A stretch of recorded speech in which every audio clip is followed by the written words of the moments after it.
It's your boy Basement Boxing Talk coming to you live, and we're gonna play the intro and get this show started.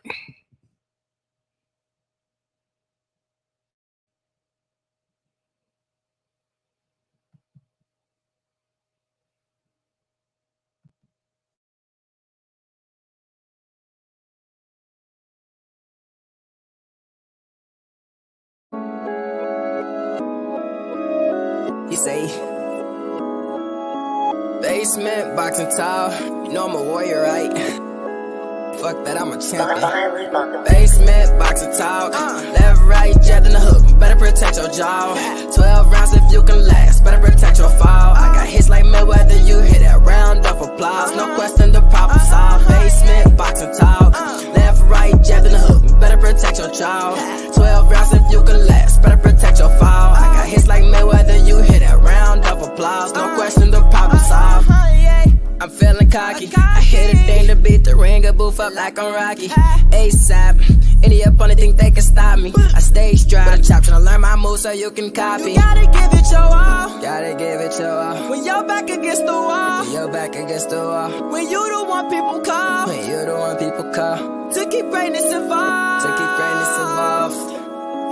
Basement boxing talk. Left, right, jab in the hook. Better protect your jaw. 12 rounds if you can last. Better protect your fall. I got hits like Mayweather. You hit that round of applause. No question, the problem solved. Basement boxing talk. Left, right, jab in the hook. Better protect. It's your boy Basement Boxing Talk coming to you live, and hope everybody had a good weekend. Work week was great. We got a slew of things to talk about in boxing this week. And I'm going to see if we can let the guys show up on the panel today or not. People been busy this week.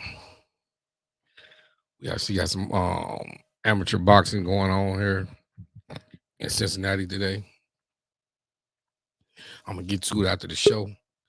Try to bring in some, get some footage then going in. Oh, yeah, my boy G5 just jumped in the building. G5, what's good, brother? What's good, my brother? What's happening, man? Just chilling, bro. Just chilling. Just chilling. Just getting started. Been a while since I heard from you, bro. How you been doing? Man, I've been good, man. I just been working like hell. Hey, yes, sir. Me too, bro. Me too. Just work, man. Just moving around. Get a little man haircut. Birthday party today. Shit, just been busy weeks, man. Shit. But I done started going back live, pumping this shit back out. I done got shit back situated, got my time and scheduling and everything back situated. So, yeah, I've been cooking every chance I get a chance. That's what's up. Tell little man I said happy birthday. Yeah, that nigga in the barbershop. I was like, man, let me go get me some cash real quick. I said, oh, yeah. I said, I do got my notification, man. You go on here, hop up here with my brother real quick. Been a little bit. Yes, sir. We got fights tonight. Mm-hmm. Cool Boy Steph and Brandon Figueroa. Oh, yeah. Lopez and Cambosa's fight tonight. Yeah. And also, too, it's been a while since I talked to you. I want to get your thoughts on the last week's fight. Sean Porter and Terrence Crawford. Well, I mean, good fight. You know what I'm saying? But you get credit, you beat him. You dropped him twice. You know what I'm saying? It's like, I don't know what, you know what I'm saying, how much credit you want to, excuse me, like, go give a man.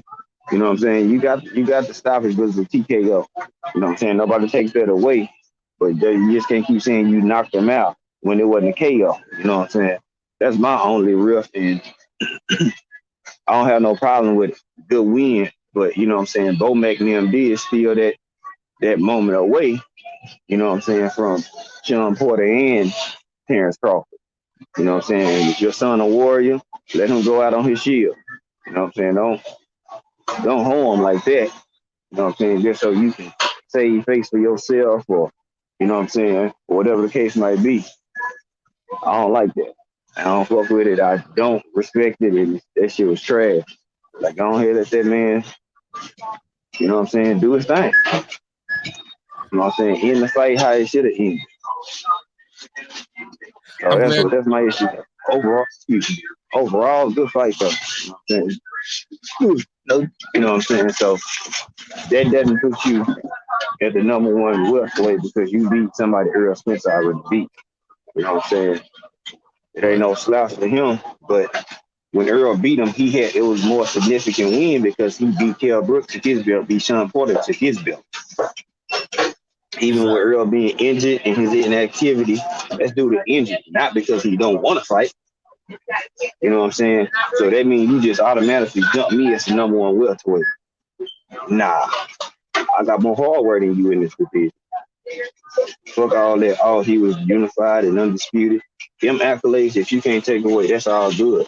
But that's not gonna make you be number one at welterweight. You still gotta go to welterweight and do work.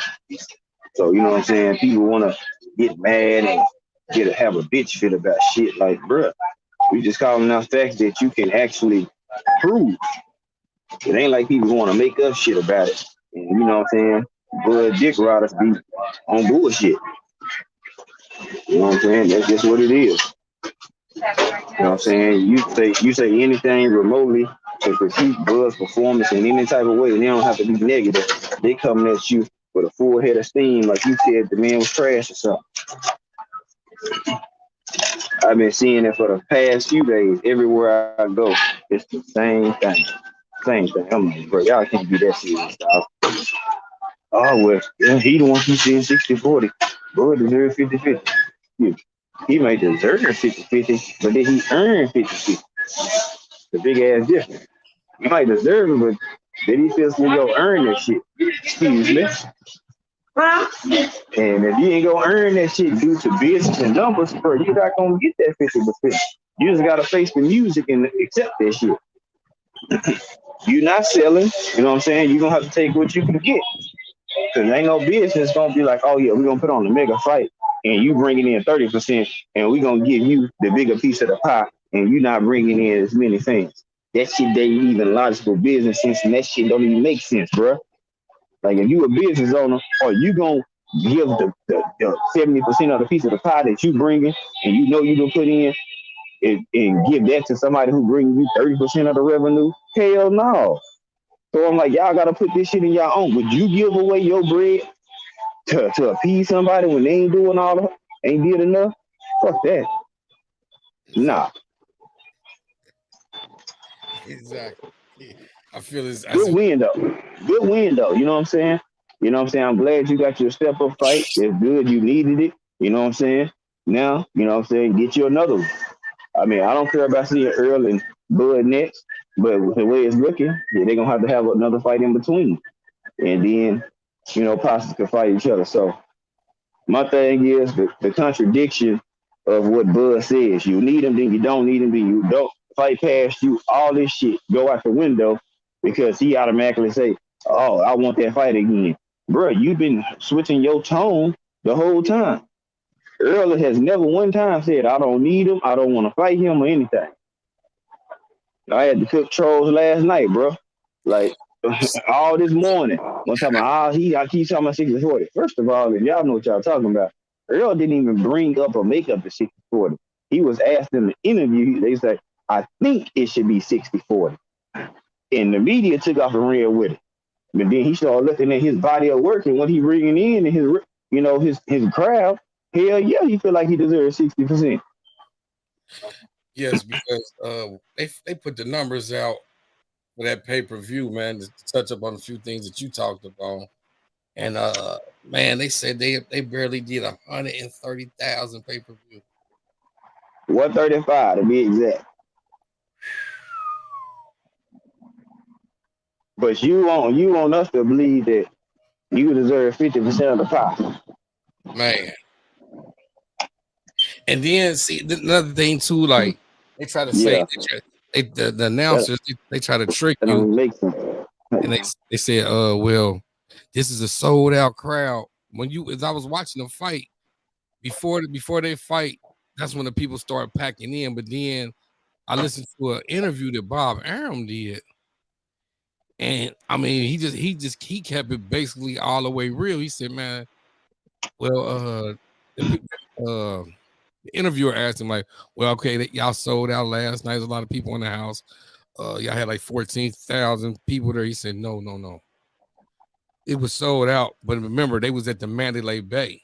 Yeah, So it was only 11,500 people in attendance. yeah. I mean, you can have a good gate, but your pay per view, the shit that people are buying to see you is not there. You Is know what I'm is saying? is that a good gate though? When the Yeah. MGM is Well, I 18,000. mean, yeah, I know, but 11, I mean, times the whatever the ticket price, you got a decent piece of change, but at the same time, you need gate and pay per view numbers. You just Fact. can't have a gate. You know what I'm saying? Like, oh, we did a good gate. Okay. How many people came and bought this shit though? That's the number one question. How many Exactly. people bought it? You know what I'm saying? How many people actually bought this fight?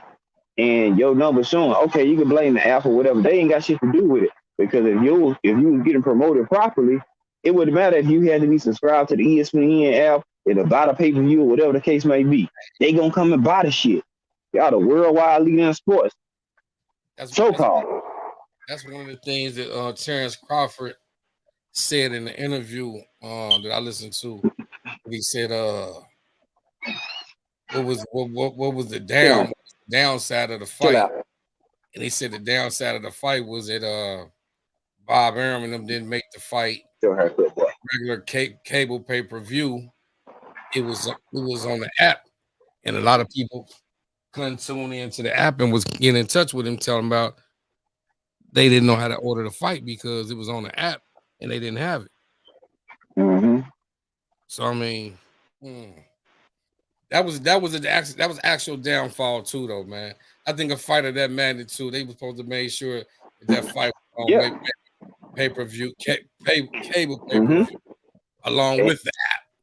yeah. And he That got every right, people, you bruh. feel He got every right to blame Bob.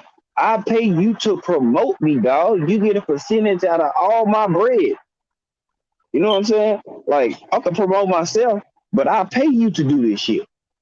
Like you know what I'm saying? I put a lot of the blame on Bob Arum, but I put blame on Bud Crawford as well. Because if you see a situation ain't going how you want it, then what you gonna do? You know what I'm saying? And that's where I place blame on him. I don't think he's scared of Earl. I don't think that neither one of them scared of each other. I think both of them really want to fight, but shit, if you present something to your promoter, who you know what I'm saying, who try to get shit done for you, and he ain't making shit shake and ain't trying to give it to you, then shit, you putting yourself between a rock and a hard place. I want to fight, but then if you really want to fight, quit talking this contradictory ass talk. That's all I'm saying. Like, keep the same energy, my nigga. If you want to fight him, then fight him.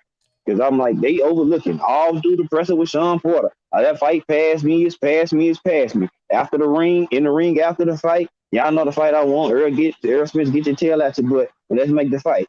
Post fight conference, like I told y'all, I don't need Earl Smith. My nigga, you gonna have to pick one, bro. Ain't nobody gonna play this cat and mouse ass game with you, dog. You want to fight or you don't want to fight. And that ain't the bash him or nothing, but you don't hear Earl saying, I want to fight, I don't want to fight, I don't need him, the fight past me and shit like that. How I fight past you and y'all both got belts and both active in a division. I can see if the man retired. Yeah, but yeah, that fight past me. Yeah, he not fighting no more. right, exactly. We got some people leaving some comments, and I don't know these people. I ain't never seen them before, but they talking about 20 unlikes coming ahead. They must not like. It must be Terrence Crawford fans or something. Hey, see, you see what I'm saying? They come in with that type of energy right there. You know what I'm Right. saying? You know what I'm saying? Y'all niggas don't want to face the facts. The only time y'all want to face the facts is when it goes against Errol Spence. As long as if it's in favor of Terrence Crawford, y'all cool. So I should realize if EJ do something wrong, yeah, I crucify his ass, and I'm an EJ fan. I'm a Bud fan. But man, I gotta move on consistency, and that man words are not consistency. Y'all like to take and believe what people say and shit and stand on it. You can't pick and choose when it come to Bud. Hold his ass to the fire for talking that nonsense. Right. I don't know who these people are in the chat. And that's just what it is. Motherfuckers want to make all these damn weak ass excuses to cater for his dignity and his pride and his credit and all that shit. Bro, you gonna get credit. But Kenny put an asterisk on your fight with Sean Porter. Come on, that don't mean that we bashing Bud or say he didn't perform well. That man stole the knockout from Bud Crawford. Hey, with that being said too, listen to the post-fight comments from Kenny Porter. And seeing when he stopped the fight, the expression on Sean Porter's face. Man, I watched it and seen that so many times. I'm just like, you can't even. I mean, just the blatant disrespect, bro. You know what I'm saying? If you feel that way, bro, keep that shit behind closed doors or say that shit 2 or 3 days after the fight, not right after the fight.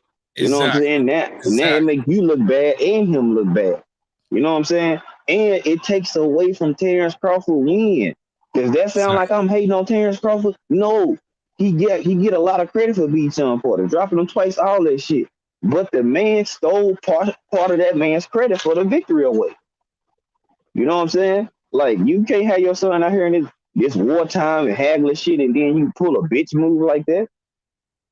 Right. This is his last fight. Let him fight and go out in style. Anytime they think about Sean Porter last fight, what they gonna think about? Kenny Porter getting up on the ring and stopping this shit. You know what I'm saying? I don't want that shit on Bud like that. I want him to get that full bore credit for the shit. But that whole ass nigga did some dumb ass shit. And Sean Porter wasn't just so out of it that he couldn't keep on going and continue to fight. Y'all want to act like he was just so hurt.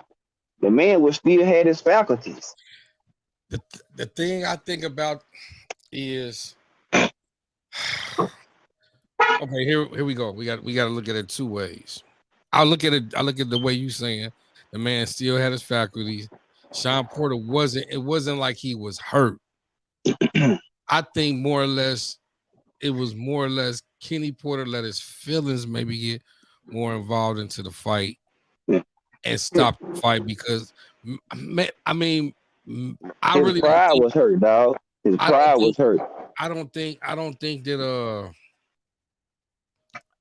Sean Porter maybe could have came back from that, won the fight. Shit. I think he already gave Terrence Crawford all he had to give. Man, but that's yet to be seen. Couldn't have. But I think it could have got even worse. It could have got worse. It could have got real bad for Sean Porter too. Also too. It could have got real bad for Sean Porter too. But it was just the comments that Kenny Porter made after the fight that made me question the stoppage.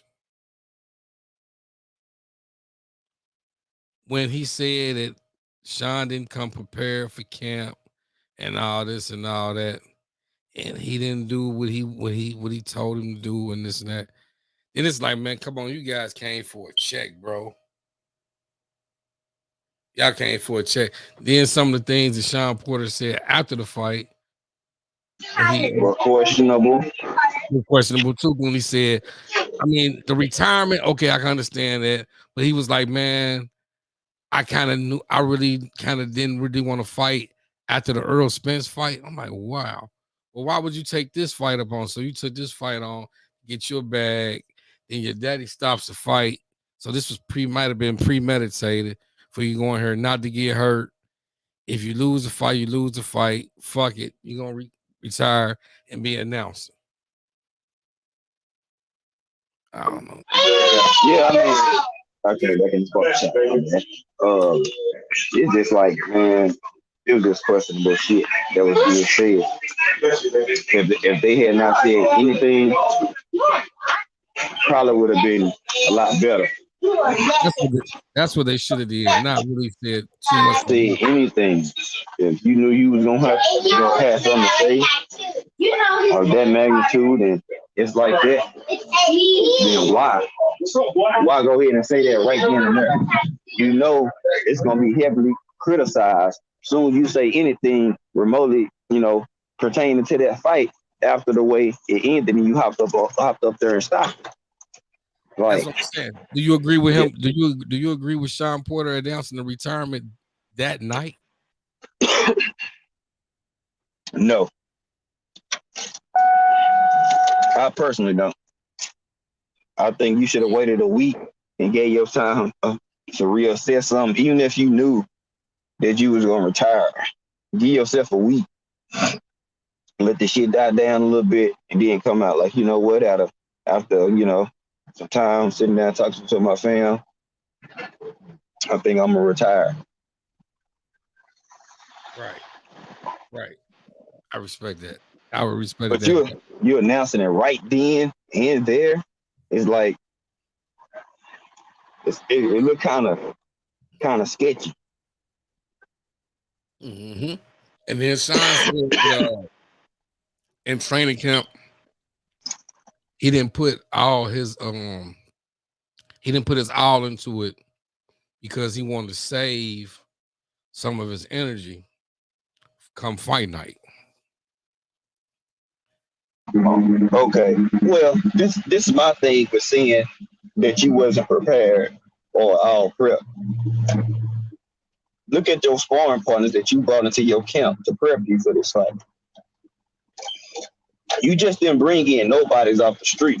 So Kenny Porter and them can kiss my ass with that shit, because you're his trainer. You're supposed to make sure, engage and let him know if he not training or he not putting in enough. You're the trainer. Sean Porter admitted that this was the first time ever he has told his dad no. Yeah, that's true too. You know what I'm saying? But Kenny Porter, he about control. I think he did that move out of control to keep controlling the narrative for Sean Porter. You telling people I've been playing this retirement for 5 years, and I was telling him to, think about retiring after the Errol Spence fight and shit. But you knew that shit was gonna get you another bag if you did fight him again. Exactly. Oh, then you're like, oh yeah, I feel like I won, so you know what I'm saying, I want it again. You wasn't gonna get it right back again, right away.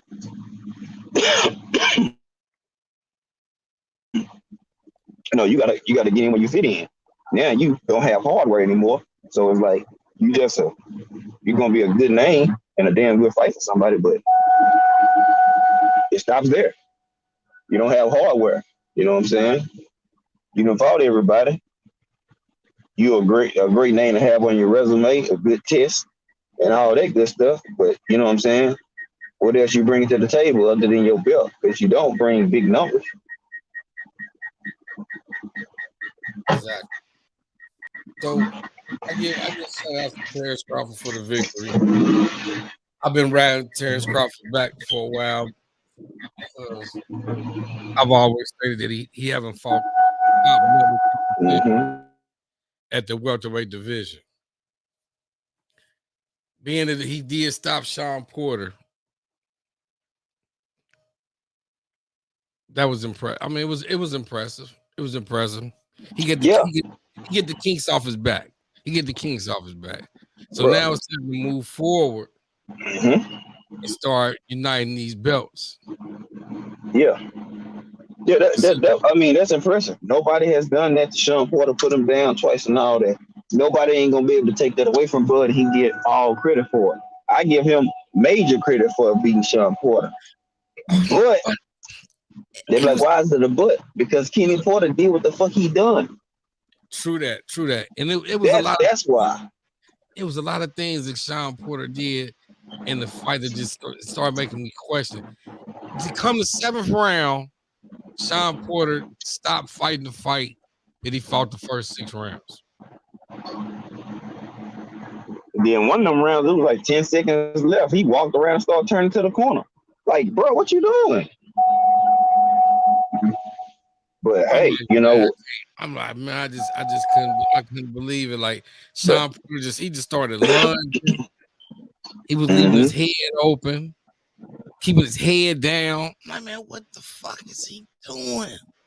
When before Crawford would hit him, and the thing about it, what I liked was Sean Porter would keep coming. Like Crawford would hit him, and he would think it'd be over, and then here come Porter, pow, pow, pow, pow.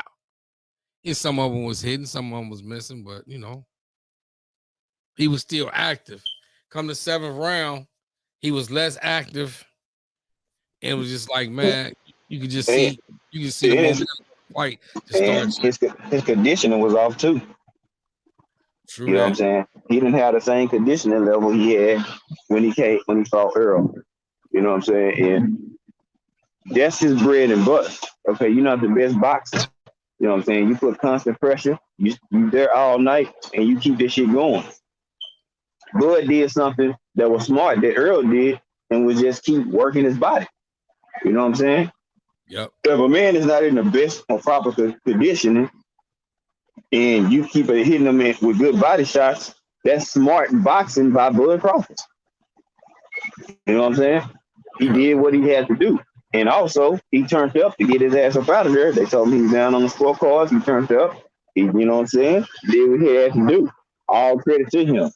I would have just liked to see the ref wave off the fight and not somebody daddy hopping in the way. They can say, well, he's trying to protect his son from something that could have been bad. I've never seen Sean Porter knocked out. You got to give him that much respect that he has never been knocked out. And if Bud was to do it, that makes it that much better for Bud Crawford, man. Like, that's what I wanted for the man. You know what I'm saying? Let the ref stop it. Salute to Roderick. How you doing, good brother? That's my thing. Let the ref stop that shit. You just a championship fight, man. Exactly. Two warriors that deserve to be able to finish their fucking fight. You know what I'm saying? Go ahead and do what you gotta do. Sean Porter maybe could have survived hell, you know what I'm saying, the last 2 rounds and shit, made it through. We don't know. Maybe it would have took him a round to fully recover. We don't know. Could he still got it knocked out? Hell yeah. But don't deny Bud Crawford of getting that shit. That's my only thing. Other than that, bro, he get credit from me. I ain't got no ill will, no bad shit to say about the victory. I'm glad he got this shit. I'm glad he got a good fight. I'm glad he got one of the fighters that people wanted to see him fight. You know what I'm saying? No matter how it came down the pipeline, the fight still happened. He won. He got the stoppage. All credit to Bud Crawford. What's good, boy? What's going on, baby? How you doing? I'm good. So what? You know what I'm saying? So that's my thing. I just feel like, you know what I'm saying, it kind of took away from my boy Bud, man. And I would have loved to see him stop him. Like, really stop him. But it's still a stop. It's TKO. Boom. You got it. You first one stop it. It's still the same on paper. And we know he got the stoppage. Maybe not the stoppage we wanted to see, but he got it. And that's all. That's enough said on that shit. In my eyes, right here. Job well done. Job well done to Bud Crawford. Roger said Sean's legs were gone. He was about to get hurt.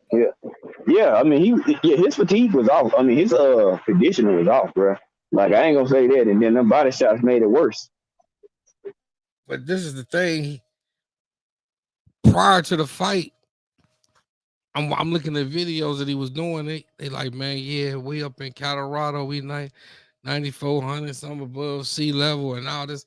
And then you come out and say that you never put in your whole all into training camp. This shit pisses me off, man. That shit pisses me off. And like you said, man, it sounded like they kind of like they robbing Bud of what he didn't do. You know what I mean? That's crazy. Roger saying facts. Yes, sir. Well, it was a good fight. Get shout out to Terrence Crawford for the victory. I did call that fight. If you go to my show last week, I did call the fight. I did say Crawford will win by stoppage, 10th round. This week we got Cool Boy Steph and Brandon Figueroa. What you guys think about Brandon Figueroa and Cool Boy Steph?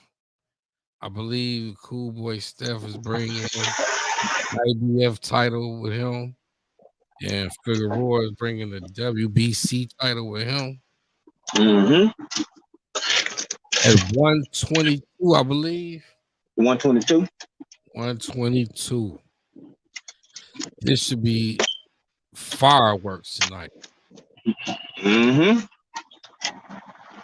It's gonna be a good fight, man. It's gonna be a real good fight. With me, you know what I'm saying? I gotta go with Cool Boy on this. I think he's just an overall better fighter. That don't mean that Figgy can't beat him. I still feel like it's 50-50, but I'm going with the better boxer in my eyes. Figgy can box, but not as good as Cool Boy. The movement and Cool Boy is more defensively sound. Now, if Cool Boy want to just sit and make it a 5-pit fight all night, I don't favor that in his interest. Right. Because Figueroa can punch. Exactly. You know what I'm saying? I like Figueroa too. He's a good fighter. And, people count him out, and he seemed to keep proving people wrong, which I respect that because, it's like you telling a man he can't do something, and he's like, after what? Man, who can't? I bet. I got you. I feel like Figueroa, he does, you know what I'm saying, take away from his length and his height because he like to fight small. Like, it's times where he needs to fight tall. You know what I'm saying? Keep people on the end of your jab. You know what I'm saying? Work your, give rounds in the bag, you know what I'm saying, by using just your range. Because he like that heat type of fight. You know what I'm saying? He want to get in that pocket and bang it out. Exactly. So, I'm going Cool Boy by decision. And that's what I got on. It's a 50-50 fight. I'm not mad if either one of them win. They both in their 20s, and they just got right to it. I have nothing but respect for the both of them. They fans. They got a fan in me, you know what I'm saying, until they done. Because I ain't got nothing but respect for people trying to get it in immediately. As soon as that fight was over, we fight, bet. They didn't let no politicking go on. They didn't let nobody get in the middle of it. They didn't let nobody do shit but them getting the shit done. And I got the utmost respect for both camps, both sides, and the fighters for doing that shit. Yes, sir. They ain't have to chase each other around the globe to go to make the fight. Right. I agree with you on that one.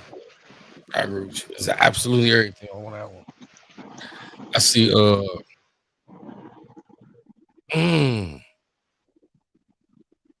yeah, I see this one going all 12. I see this one going all 12. All 12. Just a simple fact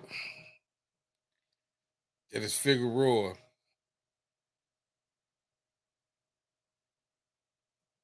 Yeah. I'm gonna say it's gonna be a split decision. Mm-hmm. I say it's split or majority.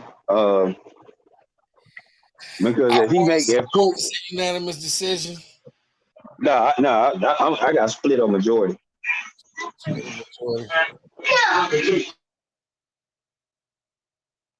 Yeah.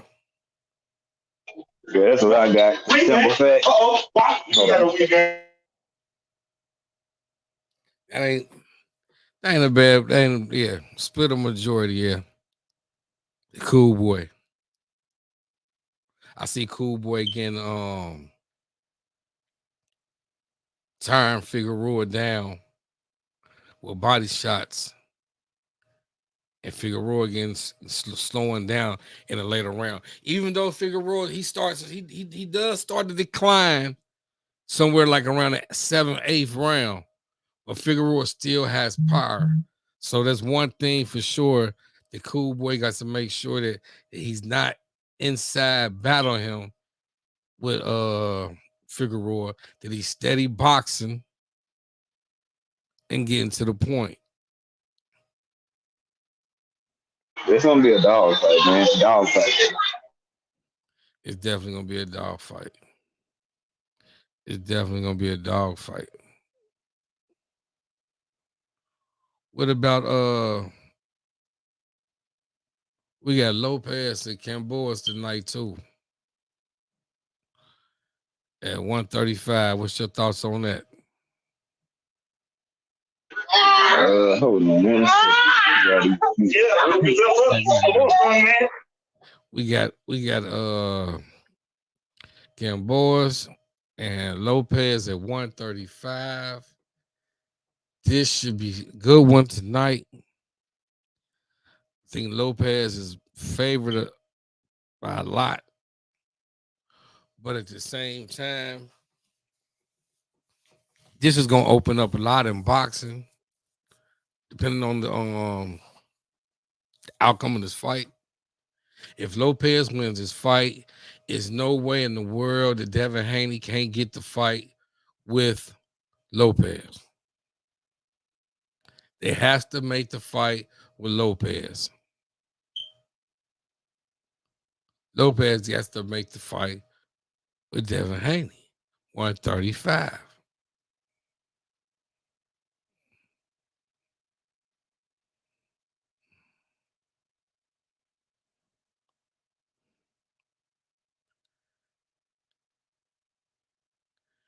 Lopez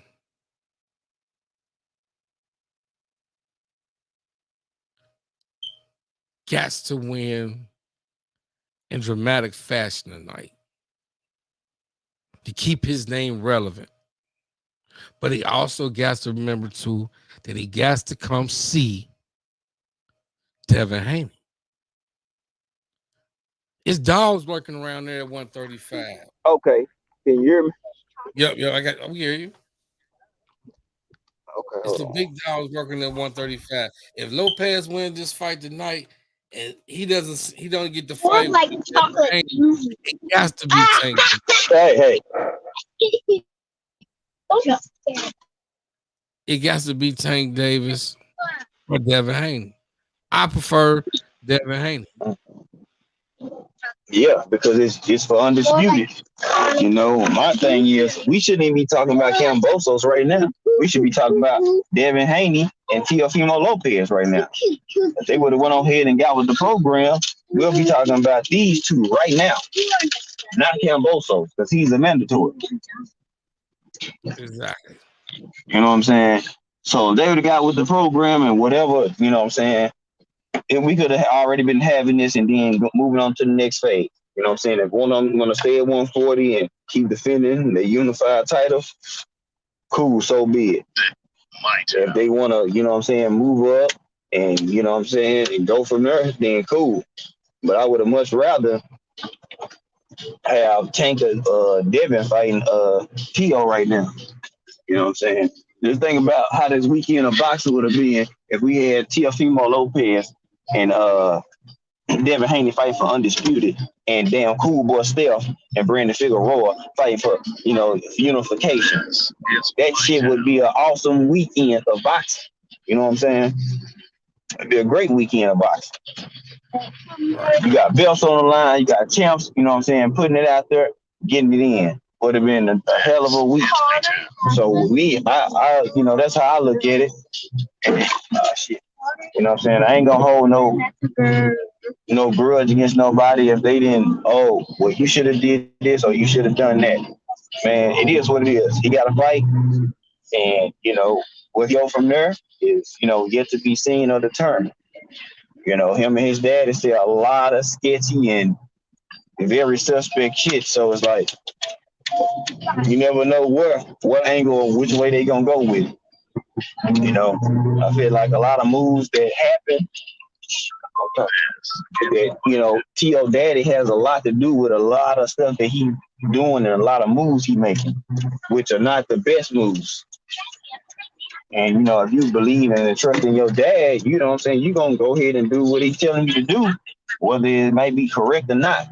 And that's where, what I'm saying, his PR people gotta come in and be like, hey, I know that's your popular. Hey, it's not good for this, it's not good for you as a fighter. With him doing all this extra shit. Everywhere you go, somebody is loud, rah-rah shit. You know what I'm saying? You're beefing with folks' daddy, doing all this. Your son got to leave an interview to make sure it's all good. Like, bruh, you taking the shine and taking the attention off your son when he the actual fighter. But why does T.O. Dad, the only person at a press conference, got a microphone from the camps other than the fighter? Why do you need a microphone, bruh? You know what I'm saying? It's just like unnecessary shit, bro. You don't need no microphone, bro.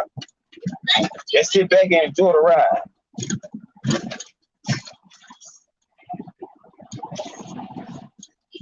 That's just how I feel on that shit, bro. The niggas just be talking too damn much. He be high as giraffe pussy. My chocolate, bro. Just out saying all type of stuff. I'm his chocolate. Yeah, my son gonna drop you with your ass after he knock your son out, bro. That even doing all that basement, it's still not selling the fight. Right. They don't sell like that. So what are the reasons for your antics? Attention whores, man. A lot of these dudes are attention whores, man. Right. But on that, on the T.O. and the Cambosos, I do know that T.O. and his wife not together. They done had a baby. You know what I'm saying? He been having a lot of outside stuff going on. So I don't think he's fully locked in or mentally focused on this fight, but I still got him winning. But I think it might be a little bit tougher than people might expect. Okay. If I feel like he had been fully locked in, it would have been, a hands down 100% all T.O. But mental is half the battle in boxing. This think it's man game. You know what I'm saying? So if you're not all the way there mentally, then if you come half stepping, you can possibly lose. We done seen upsets happen like recently. And you know what I'm saying? And that's just a effed up way, to look at it. But we've been seeing upsets happen. So I'm not surprised if just because a fighter you might not be privy of or know as much, be somebody that you do know. I'm saying styles make fights, not fighters. So if a person's style is all wrong for another person's style, then you're gonna see something that you like, oh man. So I got to go for the lead. If he dropped the belts, that's a 1,000,000% up.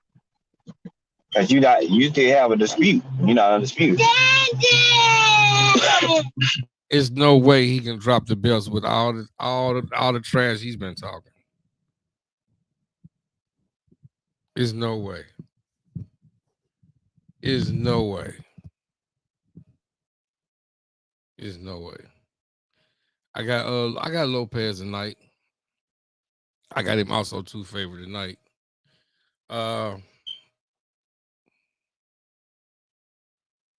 Actually, with this one, I actually do see a stoppage. I got Lopez stopping him in the I want to say 9th round. Somewhere come 9th round. Lopez with a stoppage, 9th round stoppage. Either he gonna TKO or knock him out, one or two.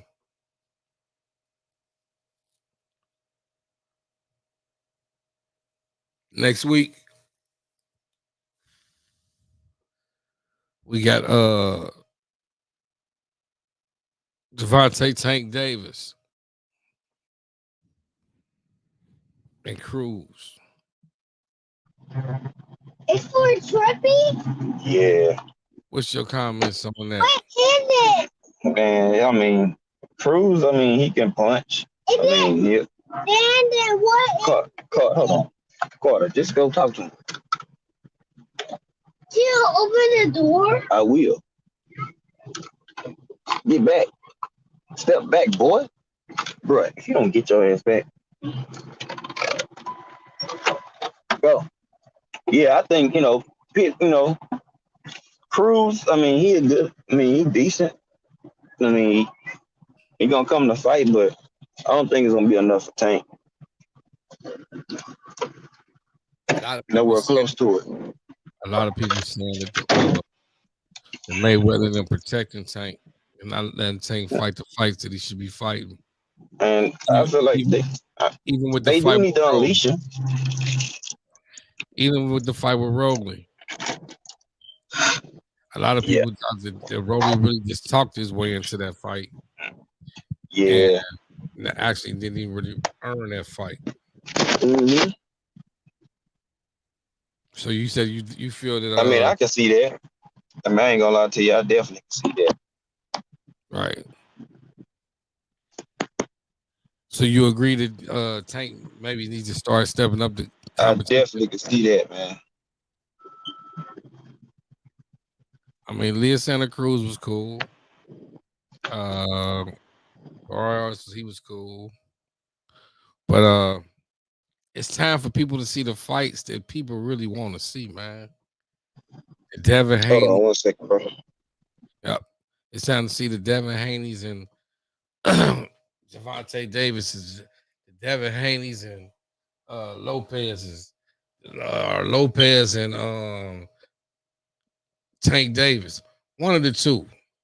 And then we can't forget about Shakur Stevens. He's at 130. Gary Russell. It's time for him to fight. We need to hear from Gary Russell. If it's not at 126, come on up. It's a lot of smoke going around at 130, 135, 140, 147.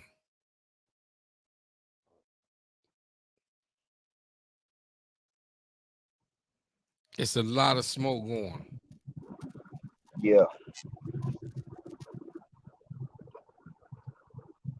It's a lot of smoke at 47, man. I think that we know who the top two dudes are. 1A, 1B. Whichever way you have it, hey, you're not wrong. You know what I'm saying? That's what, you know what I'm saying? I have no beef with nobody that feels like, hey,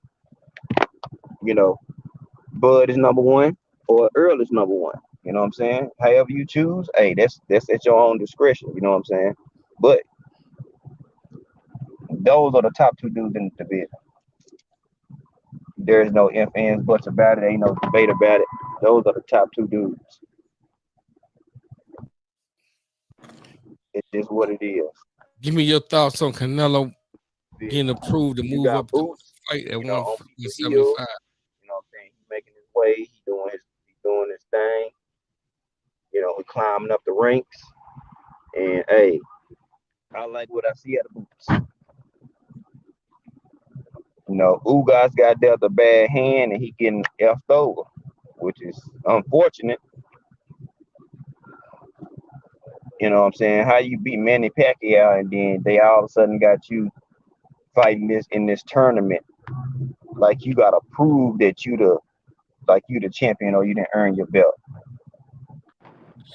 Yes. Yeah. You know what I'm saying? That one. And Ugas fight. See that one right there. That right there. Right after Ugas and Spence for all the damn belts. Or Ugas and Bud, or whoever won for all the belts. You know what I'm saying? But then here we are again where we gotta go through these hurdles and hula hoops to try to get Hey, the same thing that they're trying to get. hey, exactly, So now exactly, you're gonna exactly. put that fight another year and a half or what I'm saying, down the road and shit, Spence and Bud, they fight, whoever wins, probably most likely be a rematch clause. Still gotta wait and gotta dispute. Carter, get out the street. So, what I'm saying? Get what we trying to get to. I don't like that. I feel like they screwed that man over badly. But, you know what I'm saying? People gotta work and move around it. Hey, hey, Unfortunately. that's wild because okay, Roger said they selling Tank Power. He beats tomorrow by the time it's time for him to prove it. Yeah, you're right on that one, Roger. I feel that they is selling Tank is on his Power, just giving him a lot of knockout fights, and it's time for him to prove it. You also said Ugas is being a super slept on, I believe. He beat Porter. Yeah, I mean a lot of people did have Ugas beating Porter. I'm not taking that away from Ugas. The thing what we were saying was it's funny how Ugas beat Manny Pacquiao, which Pacquiao had the belt, then they gave the belt to Ugas, and they wanted to take the belt back from Ugas and give it to Pacquiao, but then Earl Spence couldn't fight Pacquiao, so they made him fight. They want to make him the Pacquiao and Ugas fight. So it still fought, and now the WBA is coming up with all these rules and regulations that he got 2 or 3 different other mandatories to fight before he can fight Earl Spence. That's what G5 was kind of explaining.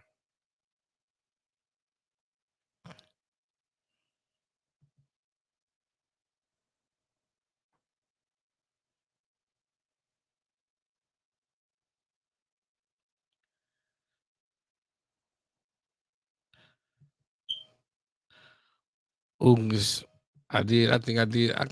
On that fight, I think I did have Ugas up on the card on that fight. I think about maybe a round or so. They got a 7-5, something like that on that fight.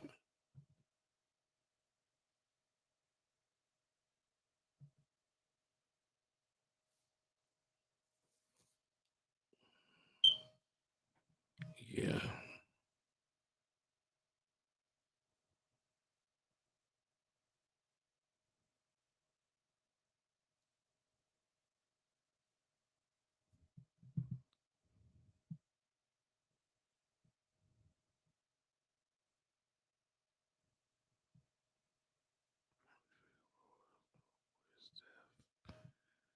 Uh,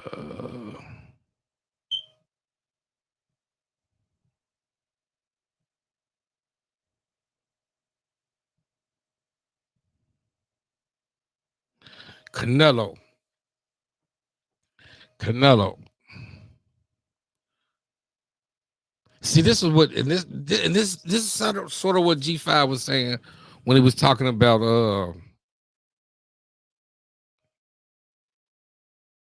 Spence and all the obstacles that come to. Okay, Canelo fought it. He moved up. He vacated his belts and moved up to 168. David Benavidez loses his belt in COVID due to weight. Canelo calls up the WBC. Hey, let me fight for that belt. He fights his sparring partner.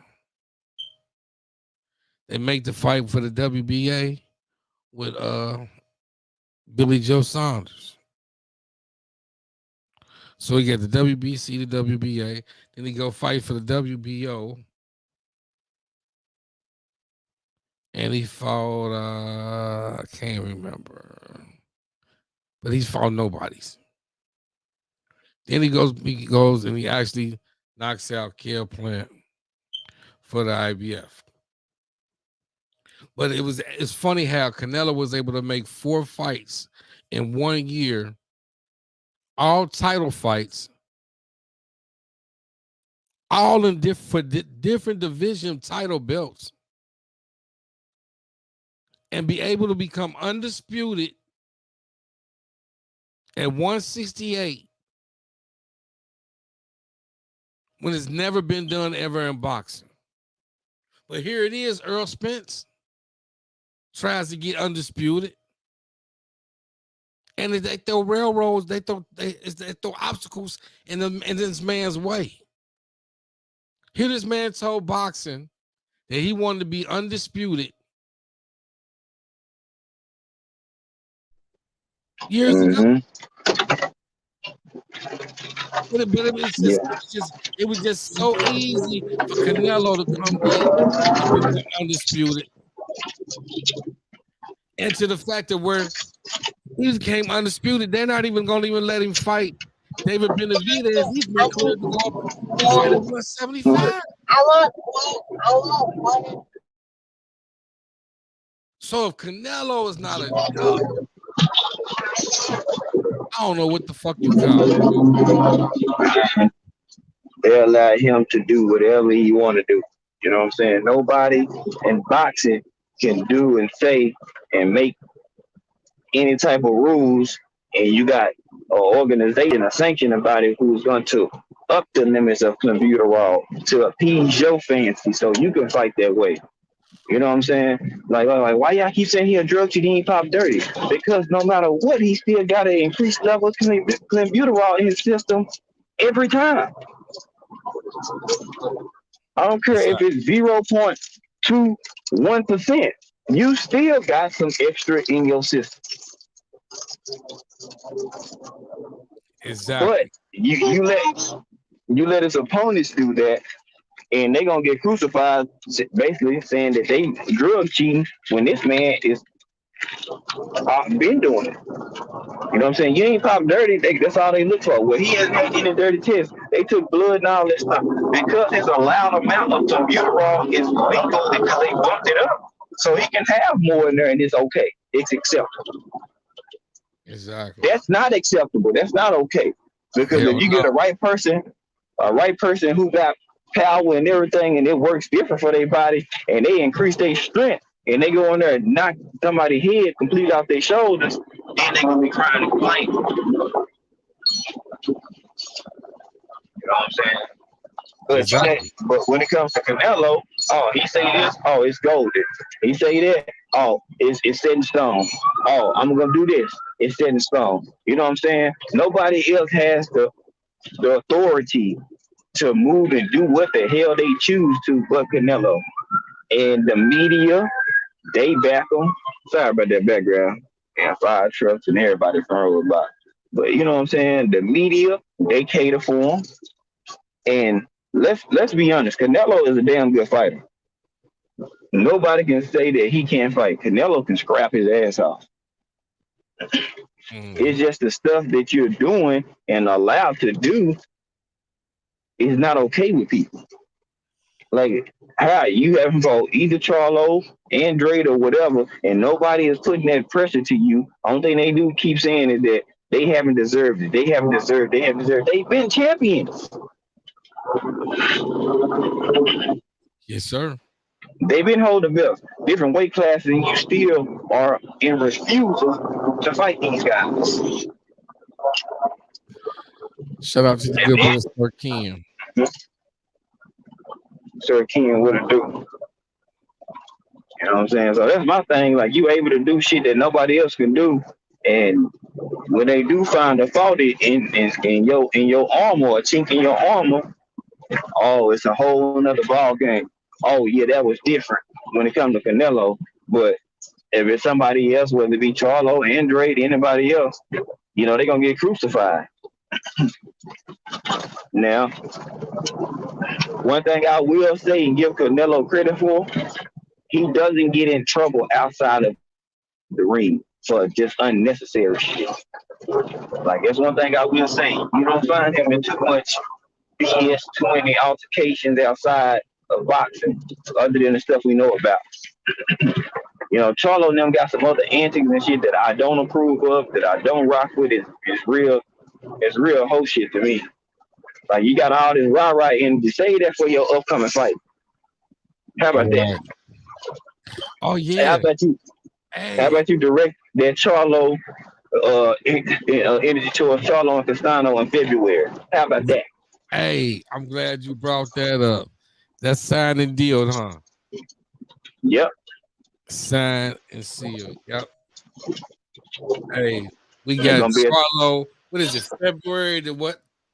26th February at 26th. the At Toyota Center. Toyota Center. That's where the Houston Rockets play, right? Exactly. Okay. Mm-hmm. Yep, that's where the Rockets play, man. What's the last fight at? Last fight, what did they fight in? It was. I know it was down south. Was it? It wasn't. I don't think it was in. I think it was in. Was it San Antonio? No, that was Tank. They were somewhere. Right. So that's that. You know, I still feel like, to me, just my personal opinion, I feel like Charlo underestimated Castano. You know what I'm saying? You know, some people not ready for the big moments, and you know, certain fighters will bow down to that or lay down to that opponent. But Castano wasn't laying down for shit, and I ain't got nothing but respect for that.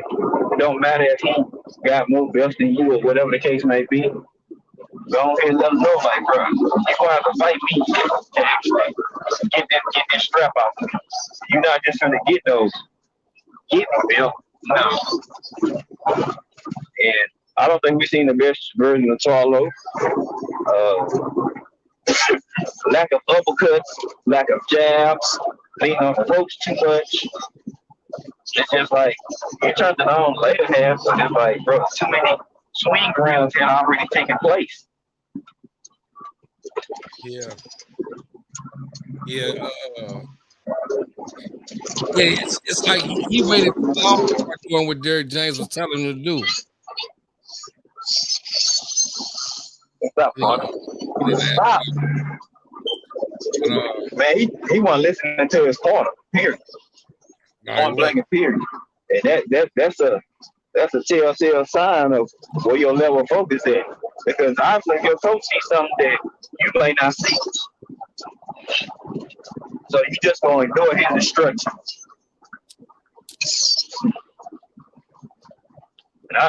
You know, rumor is he been training with running shields now and again. So, you know, he could possibly be, you know what I'm saying, back training with running shields. So, you know, Derrick James got Frank Martin. He just added Marcus Brown to the camp. He still got Earl. You know what I'm saying? Charlo don't like keep doing all this traveling because it's, you know, back and forth. You know what I'm saying, for their training. The man want to be at home, want to be around his kids, to be around his wife and all that good shit. So, I mean, I wouldn't be surprised if, you know, he went back to running shields. Running shields a good trainer. I just feel like, to me, he losing some by leaving Derrick James. But hey, whatever appeases, if that's the case, I'm not saying it's true, but if you look at the footage of him training, he's in Houston, not Dallas. I don't know if that could be because it's early and it's not as close enough to the fight as yet. But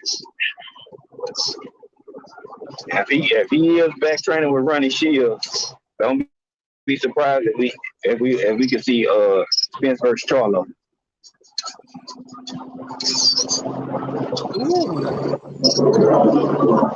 And then it wouldn't be a risk.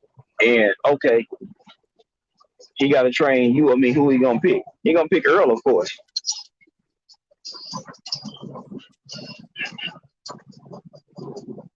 You know what I'm saying? So that's just another little side boy tidbit. You know what I'm saying? If people want to. Okay. I'm over here thinking. Sir Ken, I appreciate you coming through, good brother. That's cool, brother. I'm glad you're here in the basement with us, taking it, talking us just boxing shit, bro. Hey, wow. If Charlo is back with Ronnie Shields, that's a big statement. Mm-hmm. It's a big statement. I guess you can beat the pre destined thing that's gonna happen. You know what I'm saying? You could dodge that bullet. Earl Spence will be going to 154 once he finishes his business at 47. You know what I'm saying?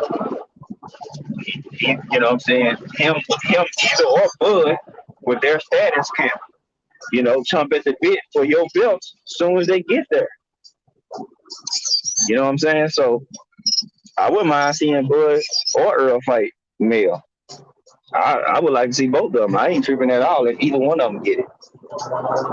Let's just say some magical reason that Earl and Bud don't fight and Bud use his WBO position and try to go in and get, become a mandatory for Charlo for all his belts. I wouldn't mind seeing him. Not at all. Right. I think it'll be a damn good fight. They'll be like, Bud too small, this or that. Show me he too small. Fuck all what y'all think. You know what I'm saying? People say Bud is too small for Charlo. You know what I'm saying? I'm like, hey, shoulda, coulda, woulda. Look at all that speculation and all that rah-rah dumb shit. Bro, let me see it. How about that? Let me see if he's too small for Jamel Charlo. Don't tell us he is and then give us all these damn excuses. Let me see it. I don't think Bud want that smoke, bro. You know what I'm saying? He could not. I'm just speculating on different avenues and routes that he could take since he still is the WBO champ. If everything don't pan and shake out like he wanted to right now. You know what I'm saying?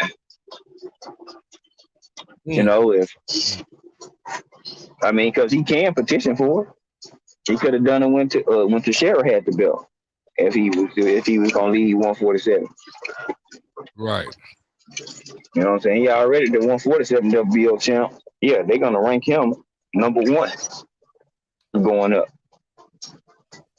Number one or number two off the rip. Based off his name, his accolades, and all that shit. And it's just different avenues, just in case that one don't pan out. You know what I'm saying? But we much rather see the 147-pound division be, undisputed.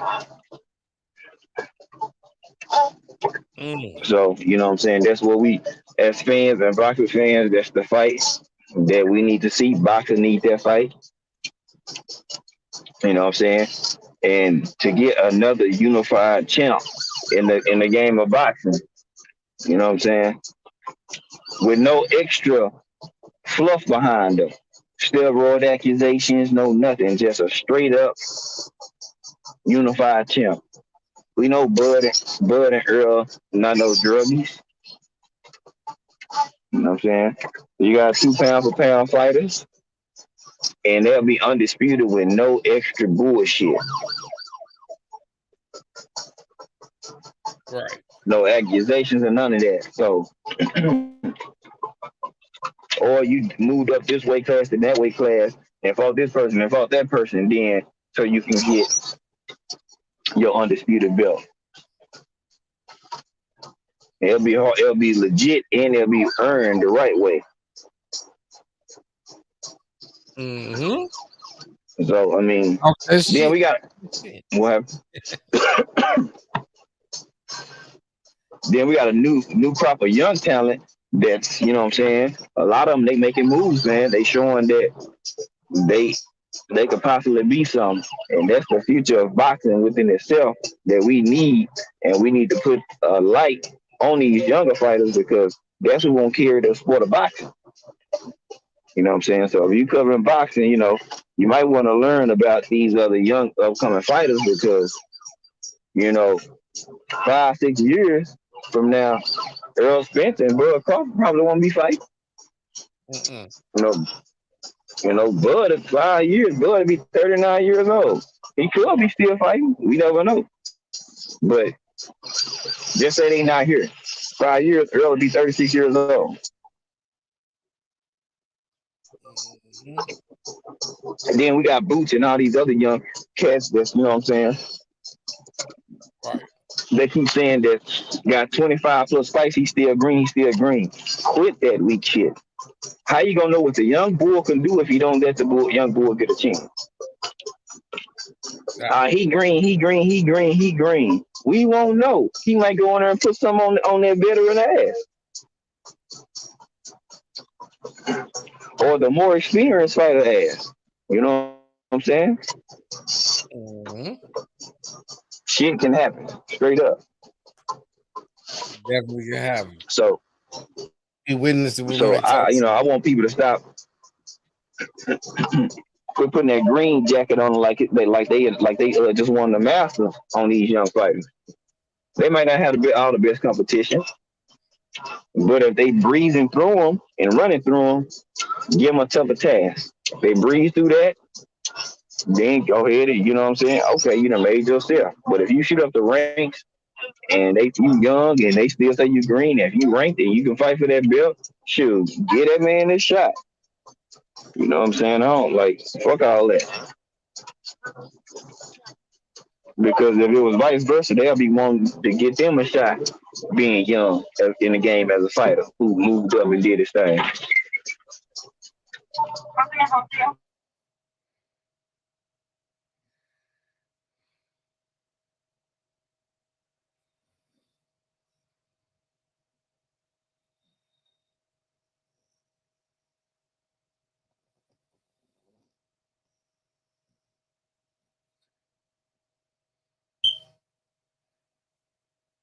Yo.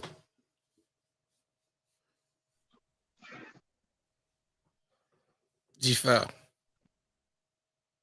Okay. I'm still here. Okay. What did you say? That fight was a draw. And fight. Okay, yeah. Yeah, so February 26th. Toyota. Damn. Damn. So they gotta let Earl fight Cruz, man. Man, dog, it's sad, bro. Like They the gotta WBA salty as hell because they just knew Pacquiao was gonna go in there and win. That's what people don't want. He's salty. They salty because they knew Pacquiao was gonna win, and the shit didn't go how they wanted to. So rather than just let Ugas go ahead and unify, like fuck that. Now we're gonna put his ass in the grinder. man, but I understand that, but for what? Put him in a grinder for what?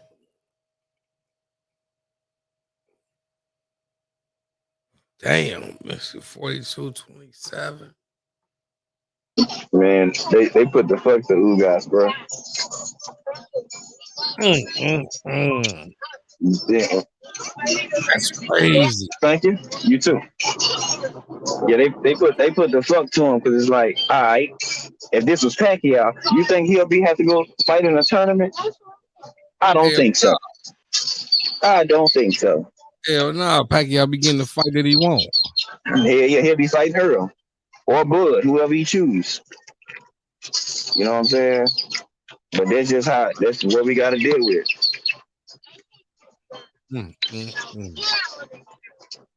That's wild. So yeah, it's some. You see, Bud put out a message to YouTubers. Thank you. What he put out and say? I'm finna tell you. Here, have a good one. It says I can see it because it came up on the YouTube. Somebody posted it, and I'm looking at it. I see most of it. It says P. Bud Crawford. It says that they will always try to find a way to discredit your accomplishments when you're great. Keep praying on my downfall because God is running with me. So you know what that means. I'm gonna keep blessing y'all haters. I had to click on it to go see what the rest is, but I can see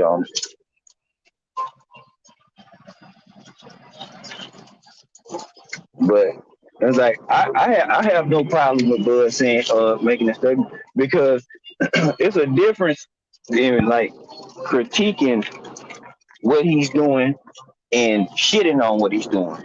You know what I'm saying? I'm pretty sure you understand that. Like you can give people credit and critique something that you see that they might need to do better, but that don't mean that I'm shitting on saying that he fucked up or he's a trash fighter or okay, whatever the case might be. You know what I'm saying? It's a big difference, and I'm cool with whatever you know what I'm saying with whatever person feel like they want to say. Does that make it right, or does that mean that it's the truth? No. But you know what I'm saying, you got the free range to say what you want to say. But it is people that like truly shit on Bud. You know what I'm saying? There's people that truly shit on Earl. I honestly hate the disrespect that both of them get. They both great fighters. You know what I'm saying? It's just the man fans, the dick riders, you know what I'm saying, who go, you know what I'm saying, above and beyond to plead their case for their favorite fighter. You know what I'm saying, to discredit the other fighter, to one up they fighter. You know what I'm saying? Like that shit trash to me, bro. Trash. I feel you. You know, so you know, people, man, I don't know, bro. This generation of men is boy. Oh my god, bro. They too emotional, fam. These niggas too emotional. They feelings invested in way too much. Way too much. You look at YouTube, you know, you look across the YouTube shit, you see more niggas beefing and going back and forth than the females do. Mm-hmm. You can't say nothing about nobody or, you know what I'm saying, have an opinion. Niggas get mad in their feelings, you know what I'm saying, and now they want to fight you and shit because you said Earl gonna beat Bud. You know what I'm saying? Other people all want to get at you if it got too hot because you said EJ wasn't drunk.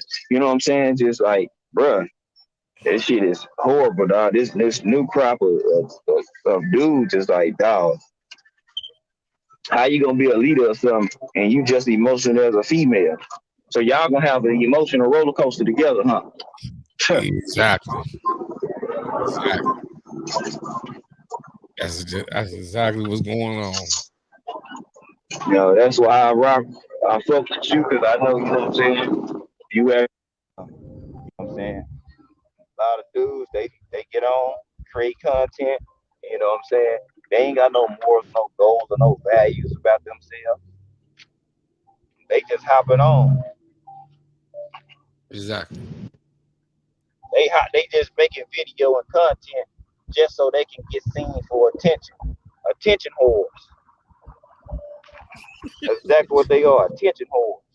Explain that to the people.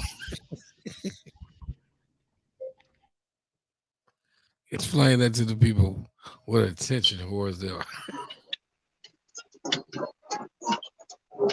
Huh? I said explain to them what attention whores are. Yeah, explain to the people. Okay. Attention whores. Attention whores are people who crave and seek attention, whether it's good, bad, you know what I'm saying, in between. They don't matter how the attention comes. They don't care who brings it. As long as they are getting attention and people are speaking on their name, they cool with it. You know what I'm saying? Right. You know? So it doesn't matter. They don't care about what type of publicity they get. As long as you mention their name and keeping them, you know what I'm saying, they name in your mouth, they cool with this shit. You know what I'm saying? They ain't building their reputation or their character off of respect and integrity and shit. They don't give a fuck. They want clicks and views. You know what I'm saying? For somebody to say, oh yeah, I follow him. Yeah, this dude doing this, or they doing that, or they talking about me, they doing this. Like, bro, that shit is fucking garbage. Then they wonder why they page don't last that long because they ain't got no substance or nothing that keep people there. You know what I'm saying? They drama filled and conflict ass filled ass people. So then when you ain't doing drama and all conflict ass material, they don't want to fuck with you. They let you know that they weren't really for you. They was there because you was talking about something that had conflict in it. They are confrontational, conflicted ass people. So they looking for you to keep talking about it. As soon as you don't talk about it, they not even around at your page no more. You know what I'm saying? Why you see some people got 1.5 1.5K subs, but when they go live, they barely can get 10 people in there because you built your shit off of bullshit. So now, rubber them at the road, and they ain't feeling it no more. So they ain't gotta be there. They sub to you, but they ain't even tuning in to you no more. But then you know what I'm saying. The only thing they can say is, well, yeah, I got over 1,000 subs. Well, you monetized yet? Have you even met your viewership time yet? You know what I'm saying? Right. Have you hit all your requirements to get monetized by YouTube? You know what I'm saying? You got the subs, but that don't mean you got your viewership hours already in. You got to have 1,500 hours. So you got to be in there, and people got to be in tune to your content while you create.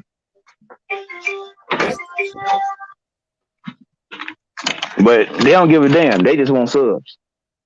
Nigga, if I'm getting these subs and I'm over 1,000, nigga, I want to get paid and have my big videos monetized. You know what I'm saying? Shit, nigga, my shit ain't free. Come on.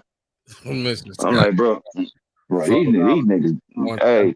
Views. Mm-hmm. Yeah, hey, Scott, yeah, these niggas different, bro. I'm pretty sure a lot of y'all, solid individuals, y'all see all type of flaky, just suspect ass material and shit all over the internet. People just openly doing just spamming and shit, trying to demasculate the man in general, especially the black man. You know what I'm saying? And then people want to normalize it and make it cool and shit. Like, bruh, they taking your nuts from you, bruh. You okay with that? But long as they getting paid, they don't care, y'all. That's what they want. They want that bag. They don't care how they get it. They don't care what they gotta sacrifice or what they gotta do. As long as you give them some money, they cool with it. Unfortunately, that's the time and the era that we in now. So you know what I'm saying? You see situations happen. Dudes could be mutual friends and things of that nature. And one person don't like one thing, and all of a sudden people don't rock with you no more. You know what I'm saying? The issue couldn't even be with the person just because they cool and they more cool or more down with one person. Oh, you ain't fucking with them, so they ain't fucking with you no more. Pussy shit. Exactly. Like, I'm not jumping in another man's battle just because I'm cool with you. That ain't my battle, bro. That's on you. You handle that. If you don't want to speak to that person no more, fuck it. Don't speak to that person no more. That don't mean I'm obligated to not fuck with them no more just because you don't like them.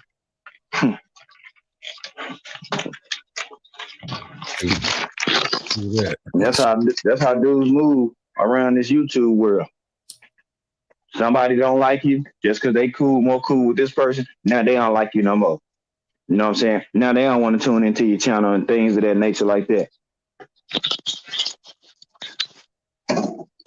Yeah. You know what I'm saying? I would say niggas ain't gonna like me because I'm gonna keep that funky shit popping at all times. You know what I'm saying? You know what I'm saying? Niggas gotta be men, especially gotta be held to a high standard.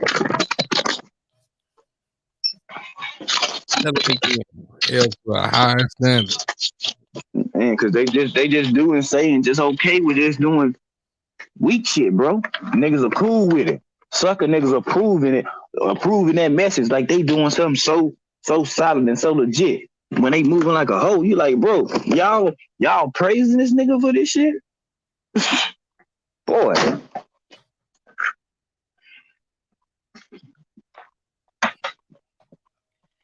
Yes, sir. Hey, we just small channels. We don't know nothing though, basement. You know what I'm saying? We Right. just small. We small. We look goldfish in the big sea. We don't know nothing. Exactly. Exactly.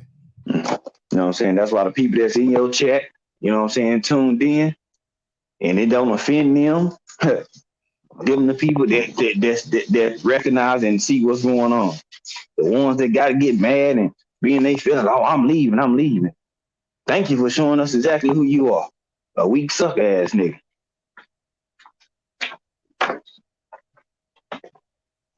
You know what I'm saying? Hey, Straight up. man, what you think about when they had the little interview and Lopez and Haney was right there together. And That's funny. Lopez just started putting him all, you know what I mean? Putting him all on this. I'm like, what the hell? Bro, I'm telling you, that dude, man, that dude ain't got all them his marbles for fam. No cap. Lopez Jr., dog, he ain't got all his marbles, dog. Straight up. Right. Saying something wrong with Lopez, huh? Yeah, something ain't right. You know what I'm saying? And you know, look, he could do all this craziness, all this outlandish stuff, bro. Let Derrick James do it and watch how they crucify him. You know what I'm saying? Oh yeah. If Derrick running shield somebody start doing what Teofimo or Teo Senior doing, bro, they gonna have everything under the sun to say. But they ain't gonna say nothing to him though. They just like it's cool. He's funny. He's comical. He's good for boxing. No, he's not. Not good for boxing. Here, go eat your food, son. Definitely. You know what I'm saying? But that's just the way the contradictory go in this game that we in.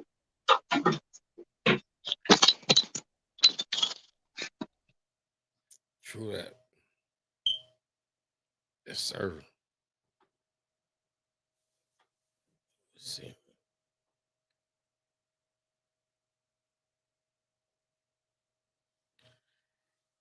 So Michigan beat Ohio State.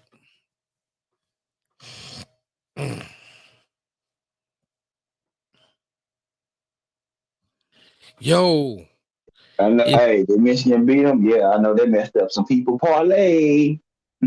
mhm. Yeah, I know some people lost some bets.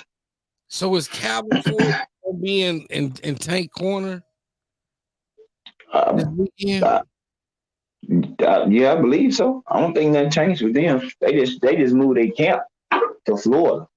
That's all. Because I know he went for a minute. Yeah, you know what I'm saying. I think Tank. You know what I'm saying. I know he want to fight these dudes. I don't doubt that he's scared of none of these dudes. I know he feel like he can beat or possibly stop all these top, 35 pounders or 40 pounders, and I don't have no problem with that. But they gotta quit shifting Tank with certain opponents. You know what I'm saying? As if he's 22 years old. He's 27. Whatever y'all gotta do, take the chain off, let that man loose. Go make the Haney fight, make the T.O. fight. Shoot, if Shakur want to get in there, go ahead and get these names on. You in the beginning phases of your prime. Let this man take off. If you want him to go ahead and be a star and the biggest star in boxing, like y'all say, you know what I'm saying, he can be or he on his way to being, he got to get some of these big ass names on his resume. Right. You know what I'm saying? It's the only way you're gonna prepare your career more. You already a draw now with your competition.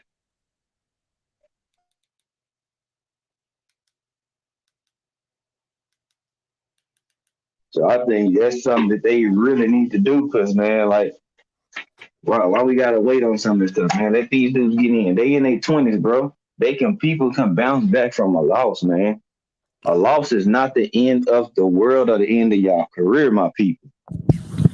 People assume that, oh, That's how they got them. They got them hitting them ties, man.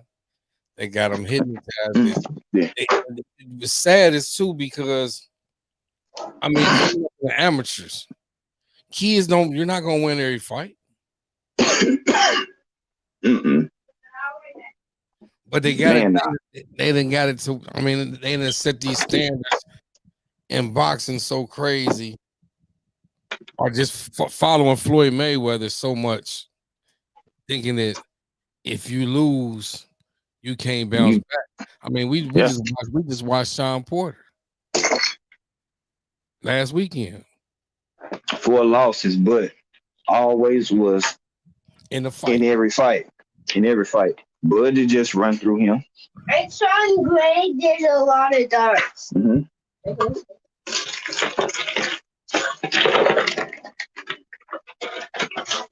Yeah, so this is crazy. Yeah, Sir Ken. And that is something that people sleep on. You know, all the, what they do, y'all. They kill our black fighters, bro. It ain't about no race, but they kill us, bro. They want to talk about his open cases, but you got Kovalev and all these other criminal acts from other fighters ripping and running, and nothing is said at all. At all. You know what I'm saying? But they want to bring up, oh, what Tank doing? Well, look at Rolly. He pulled one of the bitches moves ever. You got yourself in trouble, but you want to talk about Javante got all these open cases open? Bruh. You in trouble right now. You know, Tank got stuff he got to worry about as well too. But you can't call the pot can't call the kettle black when you in some shit yourself. How you gonna try to talk about Tank and you in a situation right now? That don't make no sense, bro. Nah, it don't make no sense. Then you got the media who gonna run with it too, bro. Just run with it. Sir Ken said Cruz is a lot more dangerous. Fight for Tank than Rose. Oh yeah, yeah, most definitely. You know, Cruz a better fighter. You know what I'm saying? He can punch too.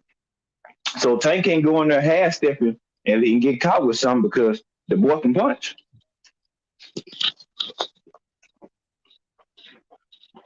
You know what I'm saying? They can go in looking over these opponents like they gonna lay down for y'all. All right. Mm-mm. These dudes trying to get paid. They ain't finna go in here and get embarrassing in front of millions of people that don't see this, whether it be live on a replay, stream, or whatever the case might be.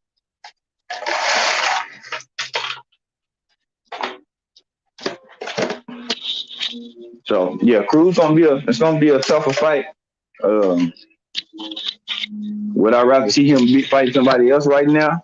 Of course. But we can't complain. They in the ring fighting. You know what I'm saying? True that. Some people can't get fights that they want. What they do, they sit on the shelf. For what? Don't you get paid to fight? Right. Then you go through your whole career before you hit pro, fighting and get punched in your face for free. That's another thing. That's another thing too. To bring me all the way back to the Canelo situation. Mm-hmm. Canelo had 4 fights in 1 year, all title fights. Mm-hmm. You know how much he probably just made this year? Mm-hmm. Oh yeah, he made some bread, bro. He made some bread. At the very least, 160. You made 40 off the plan alone. For the year, Jerome, you still with the zone. They couldn't give you a 35, so I think you made like 25 or 20 or something like that. How much did you get? How much did he get for Billy Joe? Probably another 20 to 30. Because remember, the zone couldn't afford to pay him that 35 for a minute, so they cut his pay. Right. So it's just say you 4 fights. One fight you made 40, another 3 you made, 25. You over 100. You know what I'm saying? Still easy. And I ain't mad at him. I ain't mad at Canelo for getting his paper or getting his money or whatever. But at the end of the day, when you talk about your legacy and how you moved and how you fought and who you fought,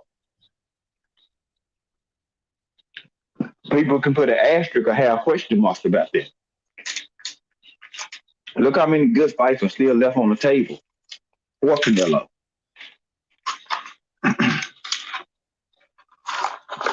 Like, you know what I'm saying? People don't want to talk logical and facts when it comes to their favorite fighter. When the truth and the facts and it's something that you can prove, they get mad and want to slander and talk about the fighter that you say that they ducking or whatever the case might be. And like, oh yeah? So just because I call out some facts and it goes against the narrative that you have for your fighter, oh, it's a problem though. Say what? Nah, Jack. That shit weak. Right. No accountability and responsibility for some of these folks' favorite fighter. That's why I respect real boxing fans who can critique their favorite fighter based on what they doing and what they're saying and how they actually moving.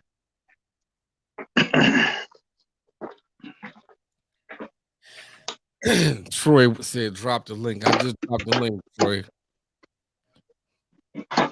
And don't come in here on talking that other shit. Now, bud, now Canelo again. Can nobody take away that he is a damn good fighter? But you don't put so much extra and fluff on around your name and on your name that people got a question mark about certain stuff, and it's deserved.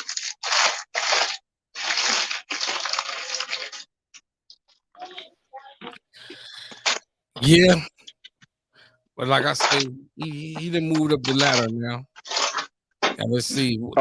Let's see who boy who he can get the fight. Who he get the next fight. If it's not gonna be Earl, and it got to be somebody, man. Boots Ennis, Virgil Ortiz. Virgil, you can take on the Thurman if you want to. You know what I'm saying? Thurman said he need 8 months. Bro.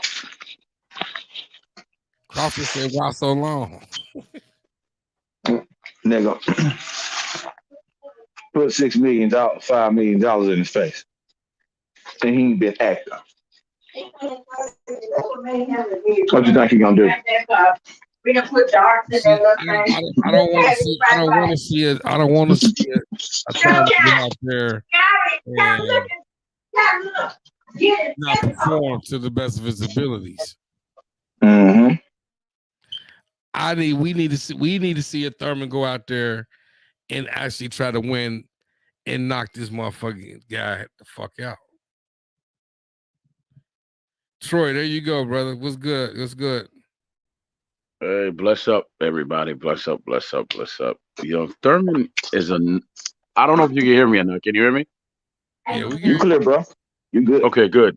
Yeah, at the present time, Thurman is a non-factor. He's been off for 2 years, so he's going to need at least 3 fights to get his timing back and just get back up to where he was. So right now he's a non-factor until he actually comes back and gets maybe 3 fights under his belt and all that, right? So he's a non-factor. Ennis, Virgil Ortiz, those guys are out there.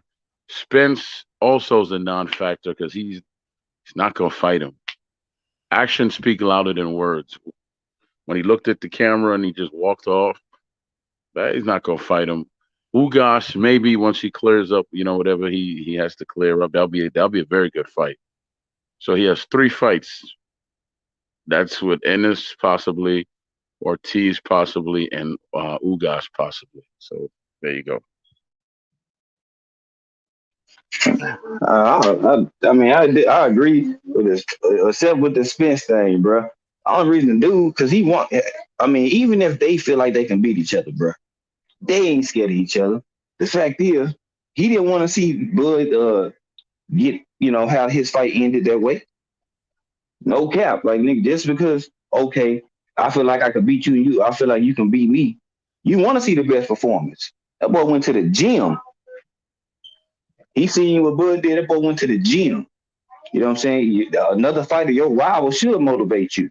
You know what I'm saying? And they weren't gonna let him get in the ring, just like they weren't gonna let Bud get in the ring at the Danny Garcia and Earl fight. Because I was there. I was there live in the flesh. I wasn't sitting too far from Bud. You know what I'm saying? So it's like people can have all this or whatever. The man never said he wasn't fighting him. The opposite man did say it.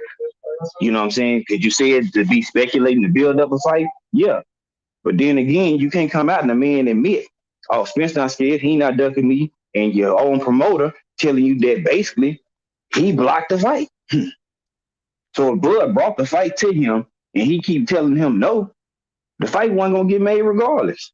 Bob Arum wasn't trying to make this fight like that. Why They're would gonna have to Bob go Arum through block that fight? Yeah. Why would Bob Arum block that fight? it. Because simple. He feel like, oh, it's not big enough here. Oh, he needs to build up some more. Bro, it's already been building. Don't put no roadblock or no excuse in there so Bud don't get big. See, he's scared. He was scared if he promoted Bud the proper way, he'll have another Mayweather on his hands. And I'm just gonna be honest with you. Bud winning. He don't want. He put just say and Bud get to the point where he get big enough and he gonna buy himself out his contract. Then go off and keep going getting rich. Bro, he not cool with that. So if anything, Bob Arum tanked that man career. He didn't do nothing good for him. He gave him some money, but overall for his stardom and his fan base, he did Bud a disservice, bro. You openly shitting on the man, tell him he don't sell, he ain't this, he ain't that. He didn't want to make that man no star, bro. Y'all gotta quit overlooking Why that. That man wasn't trying to make. why He did he wasn't trying to sign him make in the Bud first no place star. then? I But mean, hey, why did he sign him in the hey, first place if he didn't want to make him a star? Troy, that's a good question, bro. Because remember, he was the Don't look high at shit. speculation. Then you know what I'm saying? That was high shit. Then he put Loma in front of Bud, put Tyson Fury in front of Bud, start putting Tio in front of Bud, bro. It's like you resigned him just to say you got a black person on your roster or something. Like you not even promoting him, bro. Bud have a fight coming up, bro. You don't hear about it till that week. That's doing that man's a career a disservice, bro. He pay you to promote him. Yeah, he could promote himself, but you want your fighter locked in on what he's supposed to do. Fight. Then Bob Arum saying this, then he's saying that. But then you telling everybody, well, I wasn't trying to make the fight. Bud Crawford never really asked me for the fight. I'm like, bro, he not trying to let that man get this fight, man. That's why Bud left.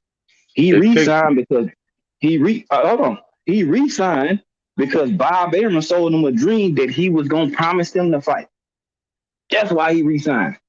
And he knew he was getting that 3.5 guarantee plus the million, else he don't get a big fight. It take two to tango. Yeah. He said, boom, we can do this. And people forget. Spears, I want to read that the reporter throwback brought up the 60-40 question, and the man said, I think it should be 60-40. But I'm gonna let Al Heyman handle my business, and Terrence will let Bob handle his or whatever. They met up, cool. I say I'm gonna reach out to him and do all this stuff, all that, bro. Promote Bud, dog. Don't shit on him. Them two had even admit that they talked on the phone, had a conversation, and agreed to fight. That's a lot of They got each other speculation. number. Yeah. If that was the case, then the Nigga, fight I could have don't. get made. I ain't, Because it takes if that's listen, yeah, hold on. If that was the but case, bro, then the fight could have got made. Because listen, it takes two parties to make the fight. The first two exactly. parties would be the fight hold on. The first two parties would be the fighters themselves. Then after that, then they go to their promoter. Well, in Bud's case, he go to his advisor because he don't have a promoter. He's self not I mean in Spence case, he's he don't have a promoter. He has an advisor. He goes to him and say, okay, I spoke to him on the phone. Let's go ahead and get the fight made. He goes to tell Bob, I spoke to him on the phone. Let's get the fight made. This is just that simple. There was something else there that was holding up the fight. It wasn't one man. It's from both ends. It's from both ends. Bro, so if they do exactly what happened, what you said, fam, and Bob or Al reach out to Bob or vice versa, if they can't come to a numbers or mutual terms, it's not gonna happen, bro. That don't mean the fighter's done. All I know is that excuse me. All I know is the PBC don't have no history of making no fights with other people, and they don't have no history of making big fights. They just flat out don't. Yeah, Top Rank and them had a rift, and that would happen years ago. So when they got the only reason that Tyson Fury and Wilder happened because Bob Arum swindled that deal and got Tyson Fury over there, and the fight was already signed to go on anyway. That's how that happened. Then okay. No, he signed a contract for $100+ million. I don't see that as a swindle. I don't see that as a swindle. The fight was already made, bro. He was promoted by Eddie Hearn now. Then Bob Arum came and got him, bro. And then Tyson was offered. Fury was offered. Was by ESPN or whatever. $100+ million. He signed it. He got offered the deal because he was already had the fight with Deontay Wilder, bro. It's gonna generate numbers. Exactly, because he was a free agent when he did that. Right. Exactly, but the fight was made. So Bob Arum, he already got a big money fight in my pocket already. I signed him. He already got a fight lined up. I don't have to go find him this big fight or go do all this. It's already made. So Al Heyman not gonna go against the grain. They got it's Tyson Fury and Deontay Wilder. Cool. Okay, cool. Okay, now give another example of a big fight that the PBC made with another promotion company. Oh no, bro, I ain't debunking that. I ain't saying that. I ain't saying that they do. Like when it comes to the zone, Top Rank, and other people, Al Heyman let you know he love to do stuff in house. And basically, unless it's something that he really want to get done. If he feel like he can't get, something done with Bob Arum, which they really don't really rock with each other, other than Tyson Fury and getting a Sean Porter going the purse bid. It was one person. Bob put up the money for that. You know what I'm saying? Not Al. He let that man take it. Like, you want to take over? Boom. I ain't really doing no business with you. Yes, Carter. Okay. You know what I'm saying? So that's where that came in. So it's like they don't really rock with each other. The best thing Bud could do was get away from Bob Arum, dog. And that's no cap. He constantly disrespecting this man. So you really think he want to promote this man and make him and make big fights for him? He's away from him. But listen. He's away from him. But overall, I heard you mention Alvarez as well. His 4 fights in 1 year. So what? Listen to me. This is America. There's always going to be issues here. But you know what? If you're a black fighter, you're in a country with black people, so they should support their. Let me finish. They should support their own instead of crying and complaining. I'm not done. They should support their own instead of crying and complaining about this man is doing this man is doing that. So what? Build your own. Years ago, way before social media or anything, there was a black murderers row.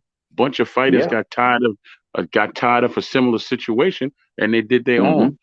Why aren't these fighters doing the same thing? They have social media. They got so many ways to promote themselves. Listen, the only reason why the Logan brothers are so big is because they knew how to promote themselves on social media, and then they got into a sport that was wide open. That's the only reason why they're so big. So you telling me that no boxer could have done the same thing that they're not geniuses. They just saw an opportunity and ran with it. That same opportunity was always here for the person who has the same complexion as me. So why didn't they take the opportunity and run with it? Yeah, I mean, hey, I mean, that's a good question. I mean, me and you can't answer that to them. Only those individuals can answer that. Logan Paul and them got millions of followers on YouTube. They already knew how to market themselves. If these certain fighters not gonna fight, or you got networks or whatever the case, saying this or that or whatever the case might be in, Yes, it's wide open for them to come in and do celebrity boxing. They're gonna promote themselves. They know how to promote themselves, and the followers they got come in support. So yeah, it was a perfect opportunity for the Paul brothers. I ain't mad at them or nothing. I'm not even mad at Canelo, but they do give him great room to do whatever he want in boxing. Listen That to don't me. take away. No, you I listen don't. to me. That don't, bro. That don't What is take he away that. doing? What is he doing? That's so. What is he doing? What is he doing? What? And and who is this day that gives him what? The powers that be, the organization, the sanctioning body. If Canelo say Okay. he gonna do this, he not doing that, bro. They say okay.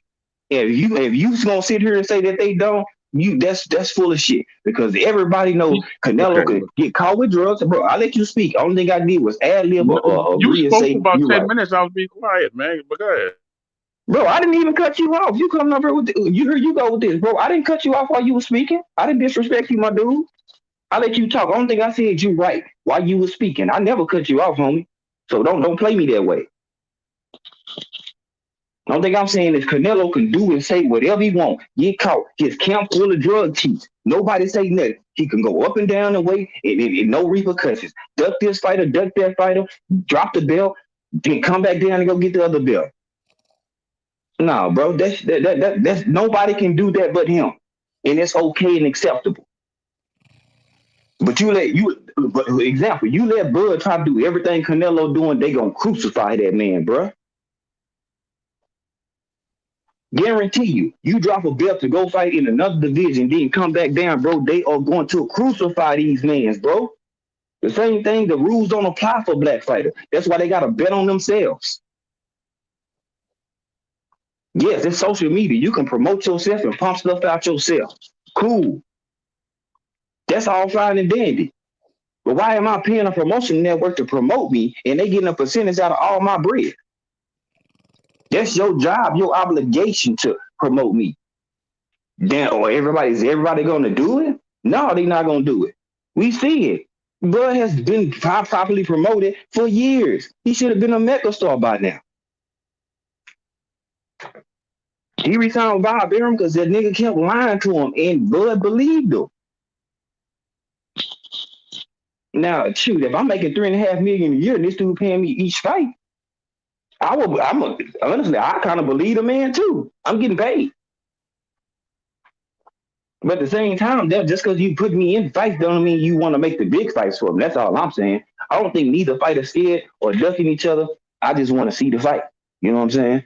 They had they back and forth or whatever. People can have whatever. Bud has contradicted itself plenty of times. Say you want to fight, then you don't want to fight. Lance passed me and all this other stuff. Or then Earl has never said that he don't want to fight. Never said I'm not fighting you or whatever. Everybody has their own thing, but them dudes do want to fight each other. They can't be what they want to be or lead the division or try to be undisputed without each other. Now, Bud, he rejected Josh Taylor. I'm good with that. I want Bud to stay independent, to be honest.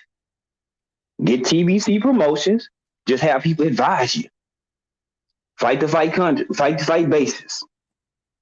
I want the black man to get all his bread, all of it. Get everything that you deserve. You're a great fighter. Got a great career. You still got some career left. I want him and Earl to get it on and go ahead and if they want to go to 154 after that, man, so be it. But whoever win or lose, I like both fighters. I don't care who wins. Because at the end of the day, boxing wins. People want to pinpoint and point out this with one fighter, point out that with another, but they don't know how to be fans of the sport of boxing and be fans of both fighters. They bias to one and treat the other one another way. No, I'm going to hold to keep it down the middle, hold Earl to the fire and Bud to the fire. They both have done stuff. Do that mean they scared of each other? No. Bud knew after a certain point that he was not going to get the fight being on Top Rank. He even said it out of his own mouth, and people don't even want to take the man words that he's saying out of his own mouth. It's all Earl did this, Earl did that. The man just told you. Like, damn, that shit ain't good enough.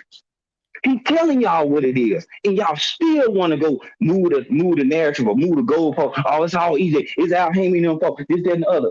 This dude just told you what it is. He couldn't secure me the big fights. That's letting you know he didn't really want to make the fight for this man. How much more do y'all want? Give Bud credit. Give Bud credit. He get credit, and it still ain't enough. Like, golly, only thing people said was, "Oh, we don't like the way that Kenny stopped the fight. Don't stop the fight from being great. Great performance. Bud get all the credit, but Kitty stuck his head in there and kind of messed up the fight. Let him knock Sean out. You gonna retire? Let that man be a warrior. Take that haggler stuff off if you gonna go in there with that weak shit. Come on, man. Y'all take the training wheels off. You know what I'm saying? Keep that same consistency for the same person. The man has never said that he wasn't fighting Bud. Bud has did that on multiple occasions. Do that mean that they scared of each other? Man, nah. If he I always want to point the finger at Earl, or you're not listening to what your fighter that you ride with is saying. He said it multiple times. Press conference. Oh, I'm past that fight. That fight passed me leading up to Sean Porter. In the ring, you know the fight I want.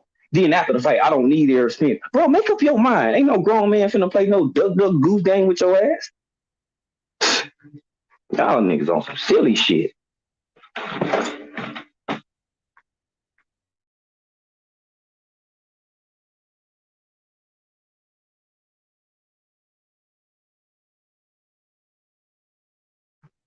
I'm good. Shit, I'm just saying, be consistent, bro. Y'all ain't got to big up one fighter to downgrade one fighter to big up your fighter. People do that all day. And what's up, G5 Gabe? What's up, Basement? What's good? What you guys talking about? The Spence Porter, Crawford Porter, Crawford Spence deal. In general, you know what I'm saying? I see a lot of people I see a lot of people make a lot about the Errol Spence walking out or whatever, but like, I really don't care. Just if the fight happens, it happens. If the fight doesn't happen, it doesn't happen. I've watched too much boxing to fall for this stuff. I mean, look at the Lopez Kambosos. Like, my brother asked me about that fight, and he doesn't even watch boxing. So how is it fair for somebody like Kambosos, who's really fought nobody of note except Lee Selby, who I thought he lost that fight, and Mickey Bay, who hasn't fought in years, right? All of a sudden, they do this whole beef thing. I'm not stupid enough to fall for none of that. These guys deserve to have the cameras and their fight's not even shown, because that's not a fight that really should be put for the fans anyway. They just try to make it bigger and even got the casuals involved. And I mean, it's the same formula every time. People keep falling for this garbage. I mean, what's important is what happens in the ring. I don't even care about outside. Like, people talk about and wait for weigh-ins and stare-offs and all this stuff. That stuff is stupid to me. It doesn't make the fight. It doesn't change the fight. It's not what's in that ring. The build-up, I don't even care about build-ups anymore. I think build-ups are dumb too. Because that's all they are. They don't lead to any place. But as I was saying, you were talking about, I talking about Canelo. The reason why he's able to do what he does, to be very honest with you, he worked to become a superstar, and the people behind him put the money behind him. Who else was going to give Plant $10 million? Who else was going to give him $1 million? Nobody. Right. That was. So I mean, let me finish, man. I've been getting cut off. Let me finish. Hey, what you talking about? It ain't about. Bro, that you speak. You doing it right now. You doing it right now. Don't tell somebody to cut you off, bro. I made a response. Man, I said you I'm right not when your you boy. was talking. I'm not your boy, man. Come on now. No, you up here talking grease like somebody who disrespecting you. Basement. Did I cut this man off while he was talking? I said you cut me off, man. Yeah, you told me. No, you making this excuse like you constantly getting cut off, bro. Now, You got to talk.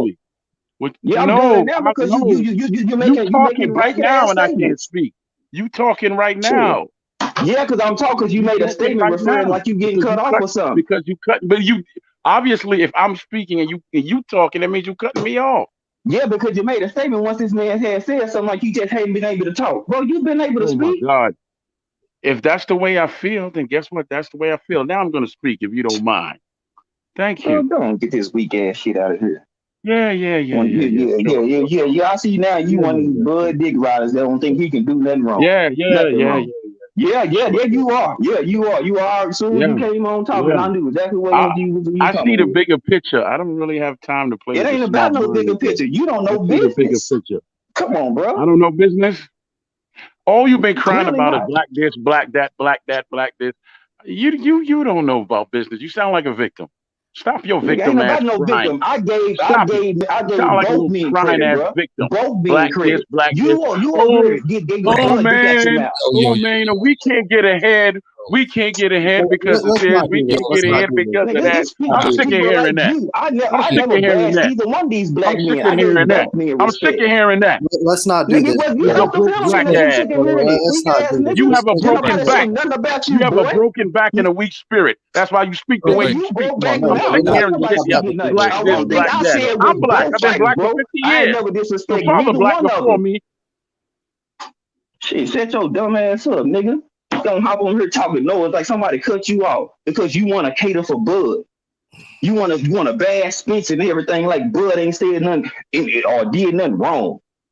Get on up out of here. You got to speak or whatever. When you was talking fool, I said you right on that. It didn't say no, I made a statement agreeing with you. What you talking about? I didn't get on here and disrespect Bud Crawford. Gave that man all his credit. That's what I'm saying. You can't say nothing about Bud to these dudes, bro. They get it all in their feelings. Yeah, Canelo gave Caleb Plant 10 million. But who know around here don't know that Canelo can do what other fighters can't do? Am I making that up? No, it's true. Yeah, I wanted to. Casual, I casual mean, fans. his thing. I don't know what he was gonna go on with Canelo. Then he started talking about broke back and all this stuff. I mean, there are other Off channels for topic, that. fam. I Off had, topic. I had to remove it from the I was gonna No, bring bro, because no, you can't. You're not just gonna come and be like, I don't know what I'm talking about. I went to school. I got a business degree, idiot. What you talking about? nah it Go was ahead, Tyrone. My bad, bro. I just No, I don't got mean, time for it. I don't really have much to say. I just know you knew you guys were talking about the Crawford stuff. I just said my thing was I see a whole bunch of people making videos about Spence walked out of the room and he don't want smoke Mm-hmm. and blah blah and all of this garbage. I mean, it's back and forth. I mean, why don't they just sit down and think like, okay, they're probably gonna have the fight anyway. Nobody's scared of nobody. Come on. It's just they're Thank you. just making a big deal out of nothing. I would got up if I saw a bullshit stoppage like that. Fuck that, man. I don't want to see Thank that. You know, Thank you, bro. like, come on. And then they talk about like he's gonna get in the ring. They're not gonna let him get in the ring because Top Rank and their security. That's why I don't. Be honest, I don't like watching many fights on ESPN. Only like 2 fights on ESPN in the past like 3 or 4 years was probably Later Alvarez versus Joe Smith, and then Baranchek Mm-hmm. versus Peter were probably the best fights I've seen on there. But Yeah. other than that, I hate the commentary. I can't stand some of the venue stuff. oh man the I can't, commentary. I can't It's funny stand as it. They just that's why I call it Top Prank because it just leaves a bad taste in your mouth. It's just horrible. It's just horrible. And people get on PBC about being biased. Listen, if anybody listen to PBC commentary, man, they be getting on the home fighter's ass sometimes. Them, Lennox Lewis, Joe Goosen, who's that other guy, that Ray Flores dude? You've got even Sean Porter, fucking doing all his shit. Brian Kelly by himself still over there. You know Still what I'm over saying? there. I mean, they make it a point to go against the home fighter sometimes. Like it's pretty straight down the middle. Sometimes it's biased for the other guy to make it look like they're not biased. You know what I mean? But ESPN doesn't have streaming that. They'll push for their guy to the moon. It doesn't even matter how bad their dude is. I just want somebody to go over there and really, put beating on some of their champions, and then they won't be able to say nothing. And then watch them not put them on their ESPN pound for pound or whatever's going on there. Like you can see the narrative, the machine on the ESPN side. Look at Brian Kelly. Look how he tried to shit on Spence when he first came back in his first public interview. And people want to seem like people making excuses for him. Bro, they not doing Bud like that on live TV.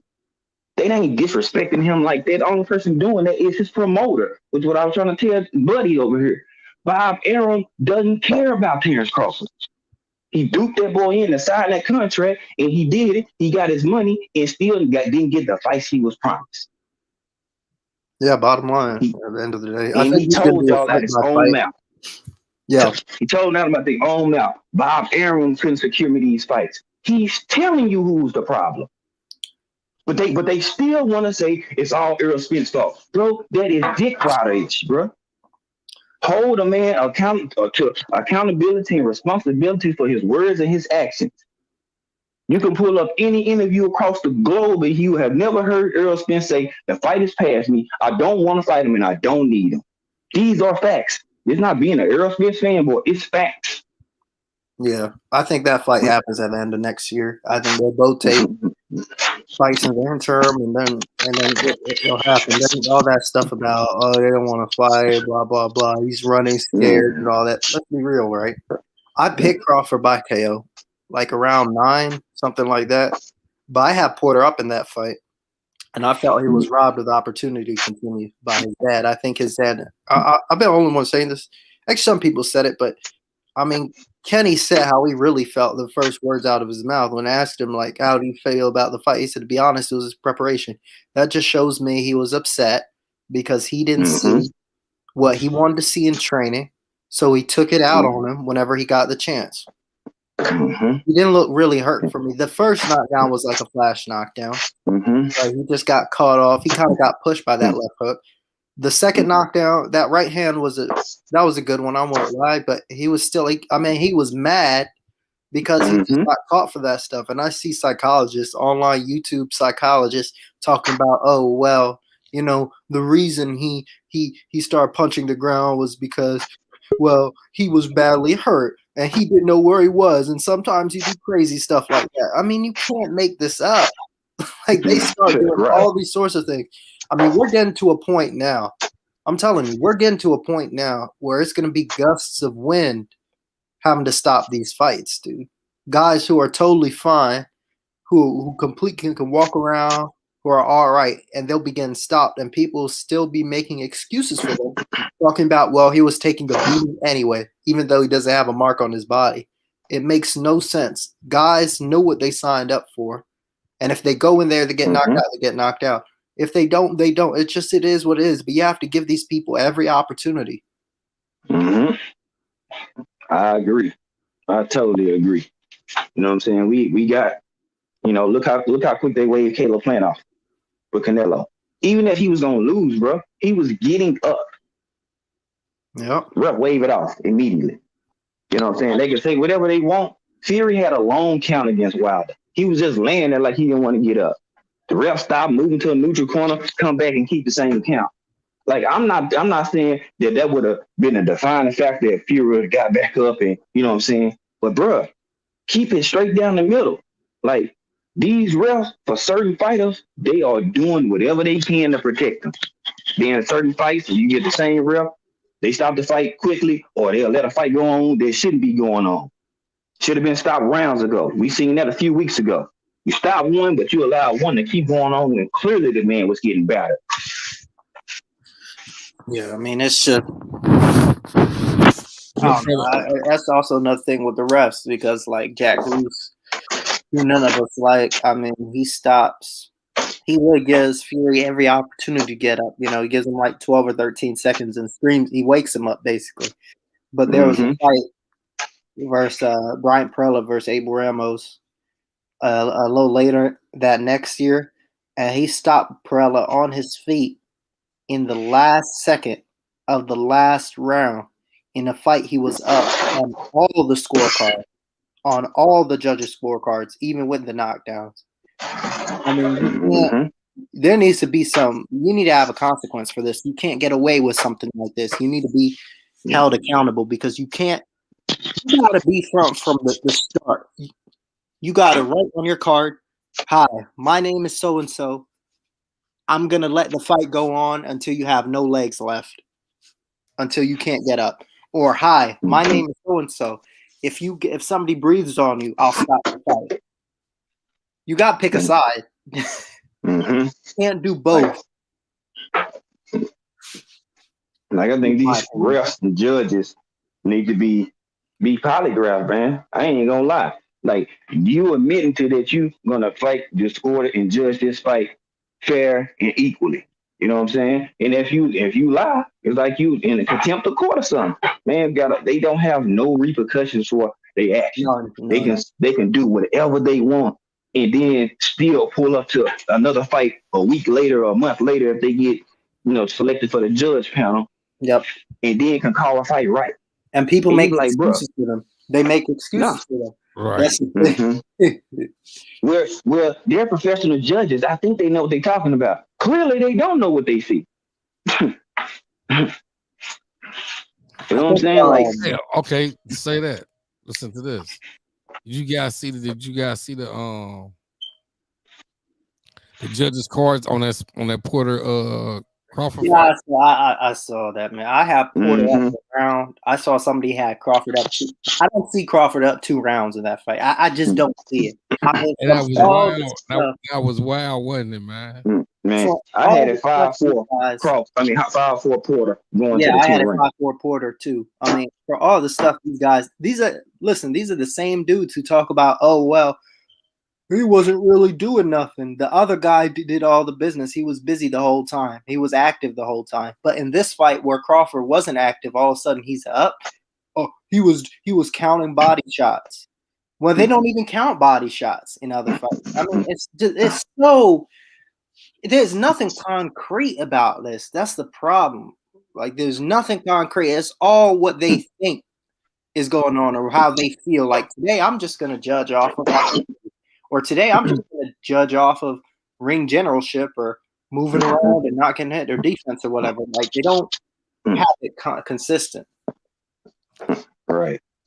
Hey, they also were saying, brother.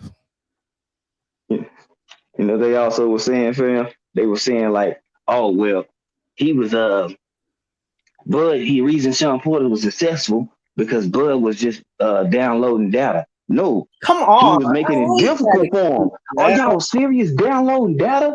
He made it difficult for the man until he figured it out.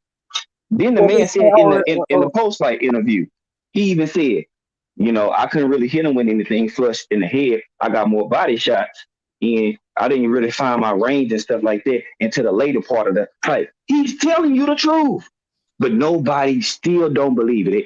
Bud Crawford is the best thing since sliced bread. He turned Kool-Aid, watered the Kool-Aid, turned it to wine. He turned it to apple juice and all that good stuff. You know what I'm saying? Nothing's wrong, nothing fault. He can't be down rounds, no nothing. I'm like, my God, bro. I'm like, help me, man. It's like, this is crazy. Downloading data. Bro, I mean, I hopped off the screen, dog. They like, man, Sean Porter was doing that in the early part because Bud was downloading data. Bud a slow starter. He's a slow starter, but that don't mean you don't punch.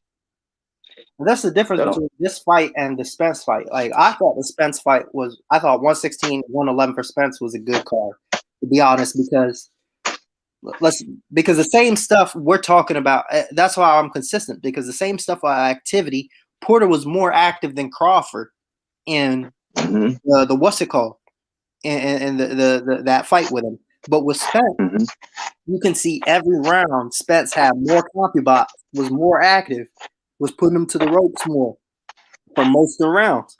So I'm just that's consistency right there. I give the fight to Spence there, and I give it to Porter versus Crawford based off of the same thing, activity. But if For Crawford, they're saying he's downloading data, but for Spence, they're saying, oh, well, he's struggling. Yep. Make it make sense. Like Ricky said. Go ahead, Tom. No. They sleep on Errol Spence as a boxer. That's what it is. They want to think he's just maul you down, just beat you up, and bang you out all the time. Like, bro, he has an Olympic medal. You win on points. For crying out loud, bro. You win based off of points. People not knocking people out in the Olympics and the amateurs like that, bro. No. You win off points. You know what I'm saying? So You mean to tell me that he can't box? Okay, bro. You know what I'm saying? It's just they make it like Bud Crawford is this world. He's just miles ahead in Errol in boxing. It's not. He's not. Like if y'all want to be technical, Bud, his defense, he steps straight back. You do that to certain fighters, you gonna get hit with something straight down the pipe. You're stepping straight back on defense. Yo. Hello? Yeah. Bottom line is right now, ain't nothing in the way of it no more. Let's sit back and relax and see what happens. No more excuses for anybody after this. Yep. Facts. Yep. Facts, AK. What's good, Apostle? Salute to Hey, you, my boy. y'all wilding today, man. My man putting people off panels and stuff. Y'all stone cold crazy today. Nah, man, it's just, I just, one thing I don't like, bro, I like both fighters, man. I think they both great fighters. I hate the disrespect that both of them get, man. Like, the shit is just terrible.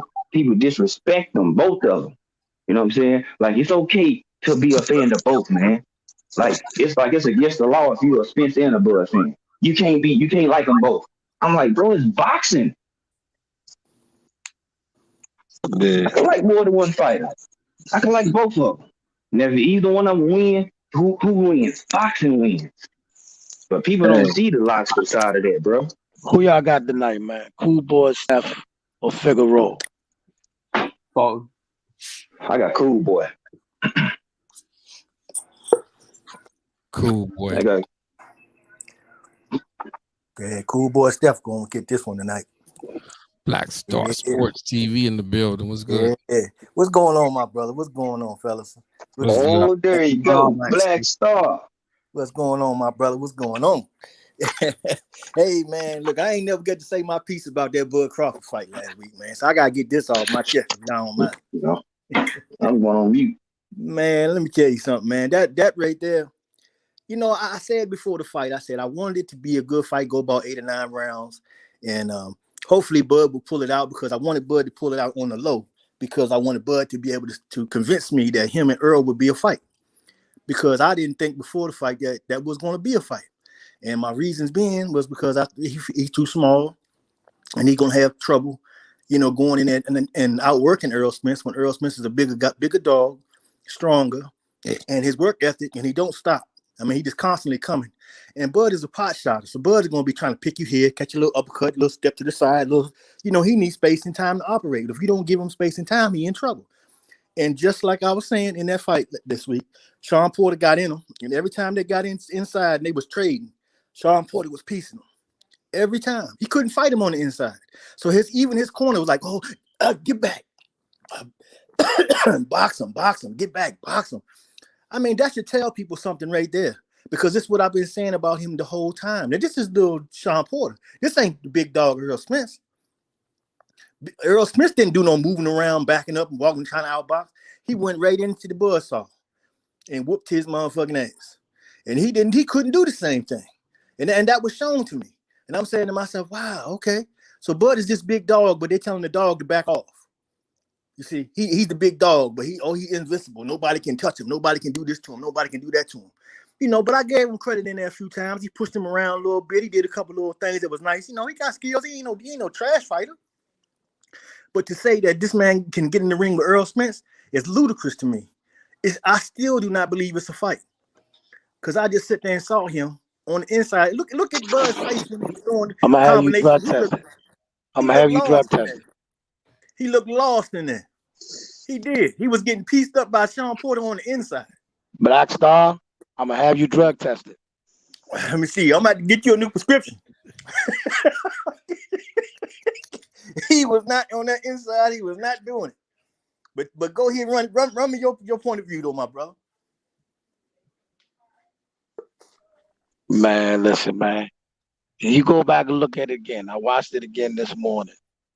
He was Bud was in more control of that fight than people thought. it did look like Sean was having his moments, but if you go back and look at it, man, a lot of times when Sean was doing stuff that Bud was laughing, Bud was smiling, he was clowning. Bud was in more control of that fight than people think. I don't see that. Look I at hear it you, again. but I don't see that. I know you done watched about 5 times by now. Why his corner tell him to back out of there, back up and box, get out of there, because it's too hot in the kitchen. That's the problem. And if you fight Earl Spence, you ain't Let me getting out ask the you kitchen. something though, Black Star. Who hasn't Sean Porter done that with?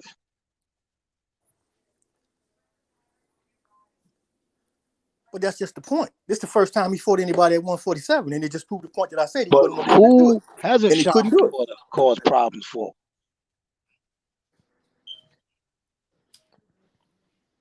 So what does that mean? I mean, Meaning- Bud Crawford is pound for pound best fighter in the world, right? Bud Crawford is the greatest thing since sliced bread, right? He's the number one fighter in the welterweight division. That's what they're saying, right? Based off this fight, that's what they're saying, right? So he ain't showed me that. I ain't seen that. That's what I'm waiting on. That's why I want to see him get in there with Earl Spence. Because Earl gonna put him to bed. He ain't gonna last. Not gonna last because he's not gonna be able to get away. And you with the 1, 2, 3 and move and step over here like that for a guy that's out there just going all night. No, it's not gonna do it, man. He can't keep up with him.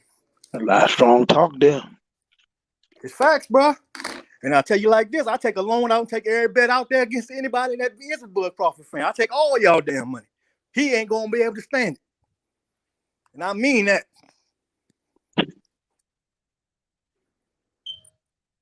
So make me rich. Oh shit. Oh shit, Black Star that came here talking shit. I seen that motherfucker buckle. I don't give a fuck what nobody say. Bud looked at that motherfucker like he was lost. He was lost when them fucking hands was going and he was in the kitchen. Bud was looking like, and he was getting tagged. Pop, pop, pop. I'm look at this shit. He supposed to be so sharp. What the fuck is going on? Oh, his corner, Bill back. Hey, get back. Move, box. Move. Oh, what the fuck? So you telling me you limited? No, I seen Earl Spence get in there. I see Earl Spence get in there with the same guy and box with him. I see him going there and brawl with him. I ain't never heard this corner say, don't do this, don't do that. He never heard that shit. It's a difference, man. You reaching, Black Star. Man, we gonna see, my brother. We gonna see. We gonna see. But I'm gonna tell you, I seen what I saw. I know. Stop grabbing for straws, man. Stop grabbing for straws, man. You reaching. The man got it done, man. Man got it done. Man was down on the man was down on the knees beating his man. Now he had to go to breakfast the next morning and fuss with his daddy behind the scenes so the kids couldn't hear him. Yeah, but see, you know what though, and that was the worst thing about it. Because like I said last week, man, I wanted to see him go out there and somehow pull it off in the end to boost the fight with him and Earl. But it was took away by the ending. I mean, can't nobody explain this stuff with Kenny Porter, man. Who the hell gonna stop a fight? Your son ain't even hurt. Yeah, I mean, come on, man. He ain't even hurt the man. The man standing up there. I think that beating on the mat was crying for help, man. Hey, man, that beating on the mat, man. He said, listen. He said, Dad, if I beat on the mat, then come on and get on the apron. We're gonna fake this thing out. He hit the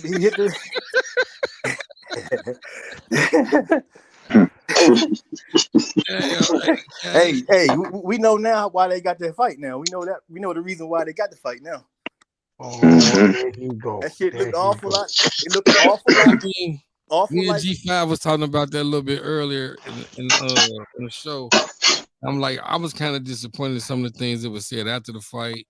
Some of the comments that Sean Porter made too. Like, I didn't go into the training camp. I tried to save myself for the fight. This is the first time I told my dad no in training camp. It's just a lot of excuses being made now for the stoppage of the fight and excuses being made, and it's discrediting Terrence Crawford from the win. Well, you do know that Bud Crawford was on was on Sean Porter's podcast just 2 days ago. Yeah, I know. I seen it. Mm-hmm. Yeah, I seen it. Listen, what y'all gonna do today? Listen, we went back and forth for months about this fight. The results is in. We're gonna deal with the results. Yeah, results is in, but the results is also tainted. It's just like that Canelo. Kovalev fight, the Canelo Kovalev, and now I'm starting to look at the damn Canelo and fucking Caleb Plant fight funny, man. Because how in the hell you hit somebody with solid left hooks during the fight and don't shake him, and all of a sudden in the 11th round you touch him one time and he can't do nothing no more. That looks shady to me too. No, it didn't. That looks shady. No, it didn't either. That man got struck. Yeah.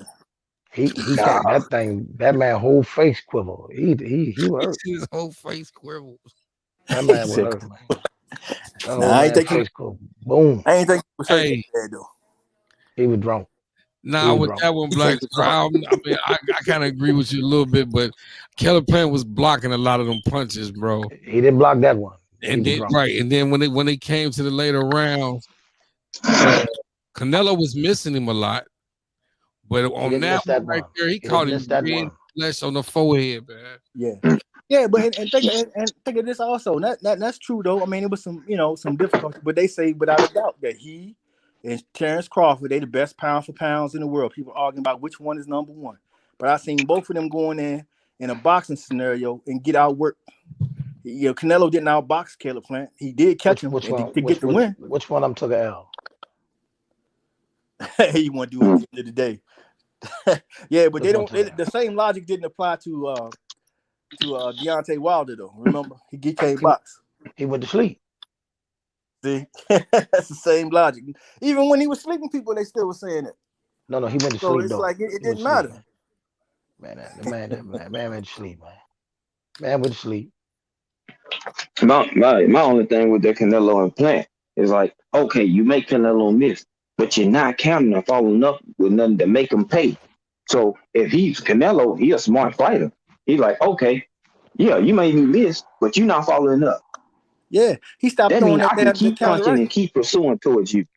Man. I said, that's when I knew then. I was like, he's going to be in trouble in the later rounds.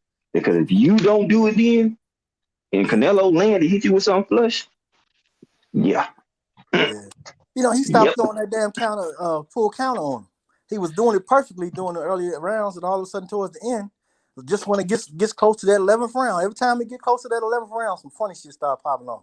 That shit got me wondering, man. I don't know. Hey, you see Sean Porter, man. All of a sudden, he started lunging.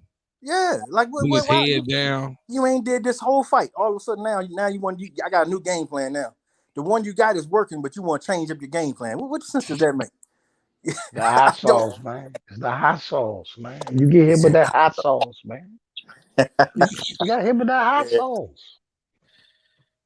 Listen, that's all listen. I get it, man. The people y'all don't like, they got W's. I understand. Well, no, it's not even about not liking though. It's just about boxing, the way boxing treats certain fighters to me. Because it's not that they bad fighters and like that. I ain't shitting on them, but I just don't like the perception that it goes with them, regardless of what they doing in the ring. That don't work for other fighters. Other fighters don't have that luxury. I'm gonna tell you like I tell my kids at work, man. I'm gonna tell you like I tell my people at work. Favoritism exists. Get over it. Well, I tell you what, let's put him in the ring with Earl Spence. Hey, and we ain't gonna have to worry about no favoritism do exist because did this. Your boy Canelo now moving up to 175 with no problems. Some more Clenbuterol, that's all. That's all. He just upped the dosage. WBC approved it. He'll be good to go. Yeah, he got a fight coming up for at 175. I thought he was fighting the cruiserweight. The cruiserweight, cruiserweight. Hey, no, yeah, he going to 190, but he's fighting. He rematching his last opponent. All of a sudden. Wow. You know what I'm saying? Which is crazy. Hey, guess who this dude promoter is though? Guess who this dude promoter is? No other than Don King. Right. He back. He's back. Hey, Shorty. Canelo tried to do a round robin, Shorty. Canelo said, listen, I done did Golden Boy. I just did Al. Now I'm going up this joint to rock with Don King. Canelo going on a world tour. It's not time. Yeah, but he gonna fight all the irrelevant fighters and get credit for that, you know. Absolutely. And that's the terrible thing about it, man. It would drives me nuts is how people let it go, allow man. They allow him to do that stuff, man. But boxing got to go on without him, though. To be honest with you, man. Let it go because he ain't Starbucks. He ain't no. They say go to Starbucks. He ain't no damn Roy Jones, that's for sure. Go to Starbucks, man. Go and get you a caramel macchiato, man, and move on. Yeah, but what Canelo can do and whatever they do to favor him, it's already ingrained in etched in stone. So no matter what we do, He he's is still he gonna do is what he without a want to doubt. do. He is without a doubt the most protected fighter in boxing history to me. I don't see any. Maybe Rocky Marciano. I don't know, but that is crazy. The shit they let this dude get away with. He can pop dirty. Facts. We'll raise levels for you. We'll give you a Facts. new title, and you don't have to fight him. We'll give you this, and I mean, good Facts. God, what else can they do for the man? Hey, And all that, but we can't deny the boy can fight.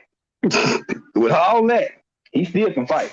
Listen, I never, I don't like the outside stuff, but I gotta give, even if I don't like their antics outside the ring, if they can fight inside the ring, hey, I gotta respect that. You know what I'm saying? hey, I know that they got different advantages or whatever the case might be, but hell, somebody gonna have to beat them. hey, If they can I make can't, you one don't keep statement winning. though?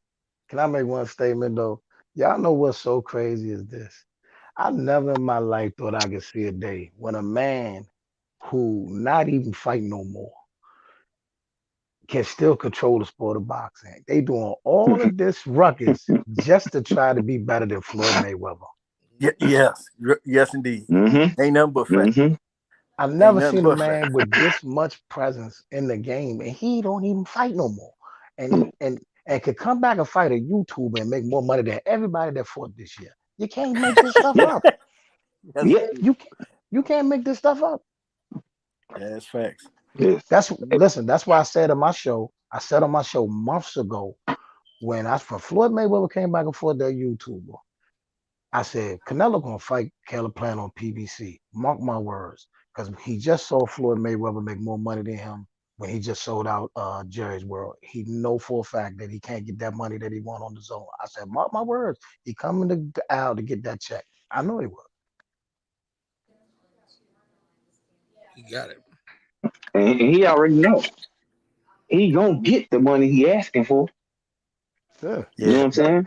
And that's what they did and it. they That's what then did they it. appeased whatever offer to make him say yeah, 3 fight deal. You would have made 75 mil. I don't really want to fight them two right now. I'll fight Hey, him though. Bet. hey, and the funny thing about that is this though, right? The funny thing about this for everybody that keeps talking that PBC stuff, right? Canelo said when he was getting ready for the Billy Joe Sanders fight that he don't have a problem with Al Heyman and PBC. He was throwing up the bat signal then. You know what I'm saying? Mm-hmm. They didn't hear him when he said it. They everybody want to hear him say the negative stuff, but he said no, I don't have a problem with them. He said Richard Schaefer was my boy. He said I ain't have no problem with Al. He said the only reason I stayed with Golden Boy because I was being local to Oscar. I mean loyal to Mm-hmm. Oscar. Mm-hmm.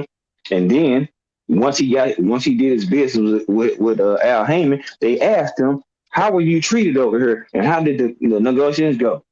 They went great. They treated me great, straight up. It was like everything was smooth. It went great. I'm like, okay, all right then. Mhm. You know what I'm saying? Y'all got all this stuff, the demonizing and say stuff. Oh, Al Heyman don't exist and all this other stuff. Look,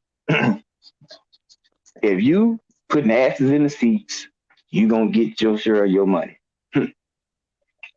If you one of the stars in boxing and you can move and shake up shit, you gonna get your money. And if you're a good fighter and you don't sell and you ain't really putting asses in the seats, then hey, you gonna get in where you fit in. Talk about them numbers. Hmm. That fight that did. Who Canelo? Nah, Crawford and Porter. Oh Well, Lord. Oh Lord. Oh Lord. There you go. There you go. They found That whole 130. hey, it is what it is. Like, hey, I hold the men to the words that came out their mouth. You know, Bud, you said Sean Porter was the reason for, him and Earl's success for the pay-per-view numbers and stuff like that. Okay, cool. You gonna get to fight him, and we'll get to see. You know what I'm saying? What y'all do over here with it? And there you go. We already know Al Heyman ain't promoting shit. I wasn't expecting this to do no great numbers anyway. Bob Arum don't support or promote Bud Crawford. That's the truth about it. He don't support the man. Come on, how much support you think a man got if he tell you basically ain't shit to your face on live TV? But this the man you work for though. Yeah, you can't make that shit make sense. But you expecting him to promote your fight and make it big, and he haven't done it yet. The proof is in the pudding already. This ain't no slouch against Bud. It's your promoter. Shit. Your Man, fight, you don't even talk about your fights like that. You have that a man fight, free you don't agent. hear about it until a week or before the fight. You know what Man I'm free saying? agent. Like, hmm? That man free agent. Yeah, Free. I'm glad they're free agent. Now Free bird. I want him to get the money he deserves and get the fights he feel like he deserves. Or in the fights Well, that we want to see. well, we Straight here up. now. We here now. Yeah. And I'm glad. I'm We glad are because here.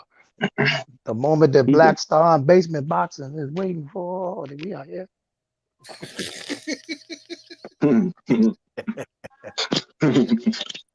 Hey, What you think the next move is there, AK? It's up to Earl now. It's watching all it. on Earl. Watch. More than likely, both of them gonna fight another fight. They probably gonna fight.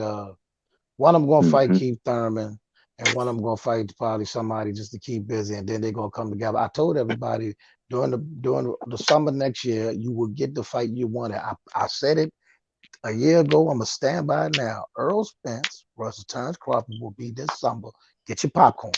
Get your popcorn. Thank, mm, thank you. Get your Okay, popcorn. okay. Because Apostle, boom, he putting it straight down the middle. Some people can't even do that. Jump on. They'll say that one of them still running from each other. Bruh, they not scared of each other. Trust me. Man, Dude's fighters not fight. scared of each other. Fighters fight, man. Fighters fight. Fighters promote, promote. These boys been fighting their whole life, man. These boys ain't scared of nothing, man. This fighters fight, bro. You know what I'm saying? That's exactly, man. But you can't tell some people that. Oh no, he's scared. He's scared. He ducking. He running. Like, Yeah. bruh, my God, shut up and stop all this bitch ass whining and complaining. Emotional ass men. Hey, Like, bro, son, this shit crazy, bro. Like, son. I'm talking about they gonna trade in they spouse to prove this man's dignity. Like, dude, Yeah, he not paying y'all. right. They ain't scared. Yeah, he is. He running. Da, da, da, da. Man, I had people telling me they want to fight because I critique Bud. Come on, bro. That's terrible. I just want to see. Now that's one thing I do want to see. I want to see where their loyalty at now that he not with Top Rank. I want to see where the loyalty at now. Are they still gonna Mm-hmm. love him the same? That's all I'm saying. Mm-hmm. I just want to Yeah. see It's that. a Loyalty perfect time where? for him too, Loyalty who? because his name buzzing. Bud hot right now. And if But I'm gonna anybody tell say y'all he right ain't hot now. right now, But I'm gonna tell y'all right now. I'm gonna tell you right now. If he fights Spence and pull it off, it's gonna be a funeral. It's going to be a funeral.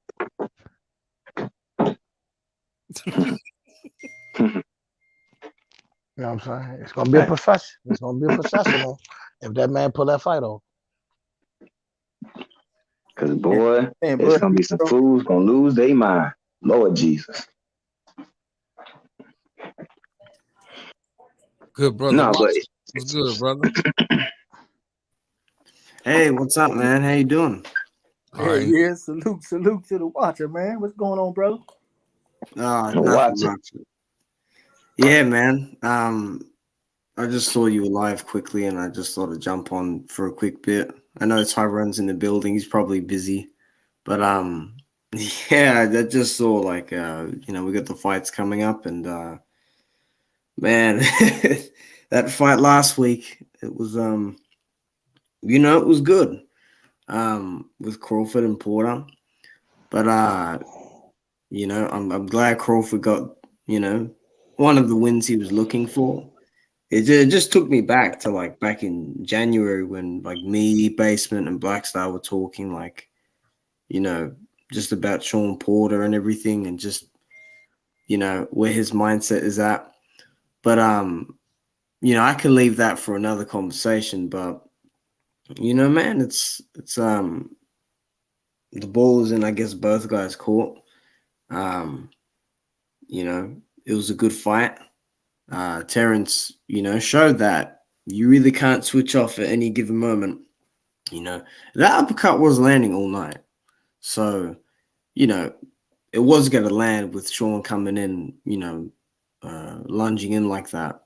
It'll be interesting, though, to see what happens next, because I don't think the fight will happen next because, you know, Keith Thurman's come out of his rock now all of a sudden. So yeah, I mean, we'll see how it goes, but Do you you know, guys it'll be good. do you guys think Keith Thurman got it in him? I'm just saying, like, let's analyze Keith Thurman's last 3 fights or whatever. You ain't even gotta do that far. Keith Thurman done, man. We ain't gotta go that far. He done. Hey, that's that. Hey, I think Keith Thurman just trying to talk up on the check, man. That's all he wants to check. He's finished. He's finished. He's finished. Nobody worry about Keith Thurman. Watch I them. mean, Old news. Hey, he tasted a nice bag with Manny. He's like, oh man, no, I need another one of these. Yeah, Went that's under all a he wants. rock, you know what I'm saying? Led his flute orchestra for X amount of years. Eating all his Indian food, sitting Indian style, and just saying all type of weird shit. Cut his hair, just man. Yeah, he done. He done. nah, Come on, who goes gambling before a fight? Man, I, hold on. Who eats pizza before a fight? Ice cream. Well, that's what pizza do. Pizza gets you pieced up. What was you saying, Watcher, though? I don't think his mindset is there. You know, if he wanted to come back, you watch, he'll fight like Andre Berto or something, or you know, maybe Devin Alexander. You know, he'll get someone like that because I don't think he's serious. He's done all this talking, like the amount, like ever since he cut his hair, the hair has grown fully back now. Like that's how long he's been out for, really. Again, so you know, me and Blackstar were saying this months ago, like. You know, there was a clog with him and Manny Pacquiao because they were just sitting on the sidelines doing nothing. I don't really know what the problem is, but I don't know. Maybe Keith Thurman's lost the love. Like he said, Crawford woke him up. I'm like, I don't know, man. Maybe did Manny Pacquiao wake you up? You know, like, yeah, that shit is crazy. It drives me nuts, man. I'm like, That ain't either what you woke fight him or up. not. You Yeah, know, that ain't woke him up. His wife said, "Hey, babe, you better go give me a couple more dollars." You know what I'm saying? These diamonds that got old. She need him to get one more big payday so she can Then divorce you his won't ass get and get a bigger pot. go and get that check, man. she's like, hey, you need to go get at least 10 more million. We'll be all right then.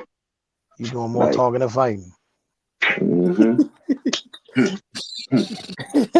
That's what Keith Thurman should have went down there and applied for that job that Showtime Sean Porter had, because you know that's very fitting how the fight ends, and then all of a sudden he announces after, "Oh, I'm retired now," you know. And we was talking about that too, how he had 1 foot in boxing and 1 foot out. All of a sudden now it's just convenient. His father just stopped the fight for no damn reason. Oh, let's stop it. I mean, because if the fight had ended naturally and you saw Sean Porter wobbly or something and didn't look right, and you know it was a more legitimate stoppage, then it would have more credence to Bud Crawford. But I think the way that the ending came was bad for Bud more than anybody because it took away from it. And that's the sad part, because I wanted him to go in there and do something that was going to make me excited about him and Earl Smith. But I didn't see that. Oh, you saw it. Still, You saw it. he You saw it. still You saw it. he You saw still it. looked lacking to be getting in there with Earl. To Oh, you me, saw Earl it. is tailor made to just dog walk him. Oh my God. I am Yes. going to get you drug tested. Who you picking, AK? Earl Spence. That's what I know. So let's not play games then. We know what it is. I ain't say dog walk him though. I ain't say dog walk. You said dog walk the man. Dog walk that man. That man ain't getting dog walk. Ain't gonna be a close fight, bro. Ain't gonna be a close fight. It's gonna be interesting. It's gonna be interesting. Yeah. The dog walk. Now Dog walk. it's gonna be as interesting as somebody standing with a machine gun shooting at some By watermelons on a by stand about chance, 100 right? yards away. By chance, So did you pick Sean Porter? By chance, did you pick Sean Porter? Now you was here when I picked it. You was here, right? And you understand why I picked him, right? No. I said again. By chance, did you pick Sean Porter? Right? You picked Sean No, Porter. what you trying to do is trap me, but I ain't gonna let you do it. Yeah. I'm gonna explain it. You got a part. You And I got a said part. it. You got a partner in And I cahoots in said your it next earlier. basement too. He picked him too. You got another one that picked Yeah, I him. said it earlier. I said I gotta Say go with what? him because I know more about him and I trust What you him more. say? But I would Yeah, like to see Bud do y'all roll together. something. Y'all roll the No, same no, no, car. no. If you go to my show, rewind it, go to the segment. I said I had Crawford 10th round stoppage. Go to my show last week. Ooh, you put some money. Did you put some money on the He did say that. basement? No. He did say that. He did say that. After about 50 times, after about 50 different predictions, he did say that. Hey, He nah, did. guess what, bro? And this is the thing, crazy thing. Me and my wife was on our way to the casino, and she stopped and wanted to get some pizza. And I got the pizza, and I just said, fuck. I got back in the car, and I wound up even missing the exit. She like, I thought you was going to the casino. Oh. And I'm like, oh, man, you know what? Man, you missed that one. Hey, listen, bro. I was so salty watching the fight because I'm watching the fight, right? And I'm like, okay, yep. Sean Porter doing this thing. First 4 rounds. I'm like, first 4 rounds, I think I had a 3-1 Porter. I'm like, okay. And I see Crawford start coming back around the 7th. Man, I looked up. I'm like, man, hold on. When it came 10th round, I'm like, man, listen here. I said, this the round that this shit in. As soon as he came out, man, he hit that motherfucker with that flash uppercut. I said, oh my God. Yeah, the one he been in. showing him the whole fight. The one he been showing him consistently throughout the whole fight. He walked right into that. And the crazy thing is, like, he ran into it, and it didn't even look like the uppercut was thrown that hard. No, but this motherfucker fell back. He fell back forward like he ran into a brick wall. Yeah, because he came in with all that momentum and Bud timed him. I ain't gonna lie, that punch was beautiful. I mean, it was straight to the body. Wow! I said, "Oh Lord, good shot, good shot, yeah, good shot." But see, that's what Bud can do because Bud is that pot shot.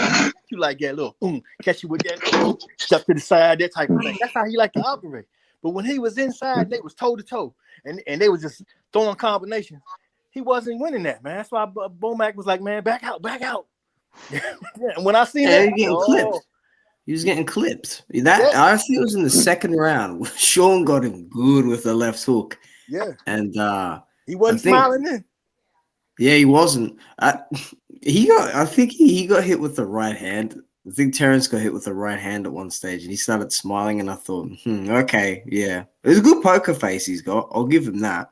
I mean, he did a good job in landing the uppercut, but Sean, man, just like lunging in. I said before the fight, like Crawford will win because you will catch Sean with the uppercut coming in, and Sean probably is just 1 foot out the door. And Crawford did a good job hitting him with the uppercut. And what I didn't like from Sean was him trying to like fist bump Crawford after like the round ended. I'm like, dude, this is a fight. He here to fight, dude. He's here to take your head off. There ain't no fist pump in between the end of the round. No.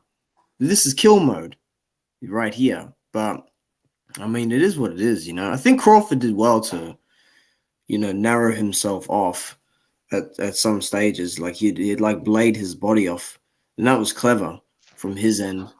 Kenny Porter, I mean, it is what it is. Like, I don't know, dude. I don't know. Just that training he was doing and Kenny Porter telling him to just pick the slack up. Maybe that was a red flag, but yeah, it would be interesting. I just didn't like. He wasn't probably prepared. Just say he wasn't conditioned well enough. because you had Tank Davis, Caleb Pant coming into your sparring and all this stuff, bro. That's good. That's good work. Don't give me no excuse Ain't talking nobody, about oh ain't no. he didn't prep, he didn't prepare well. That ain't Bud's fault. That's y'all fault. Yeah, that's true. That's true. But they noticed there was no problem when it came to Earl. Somehow Earl, he was having the best camp of his life. He had 2 trainers. They was over here, the headbangers. They was, oh man, they was just getting it in. Oh He boy, had that he had a belt too though, so he was more motivated. In my That opinion. shit. That's that jealousy shit right there, Black Star, that I spoke on a while back.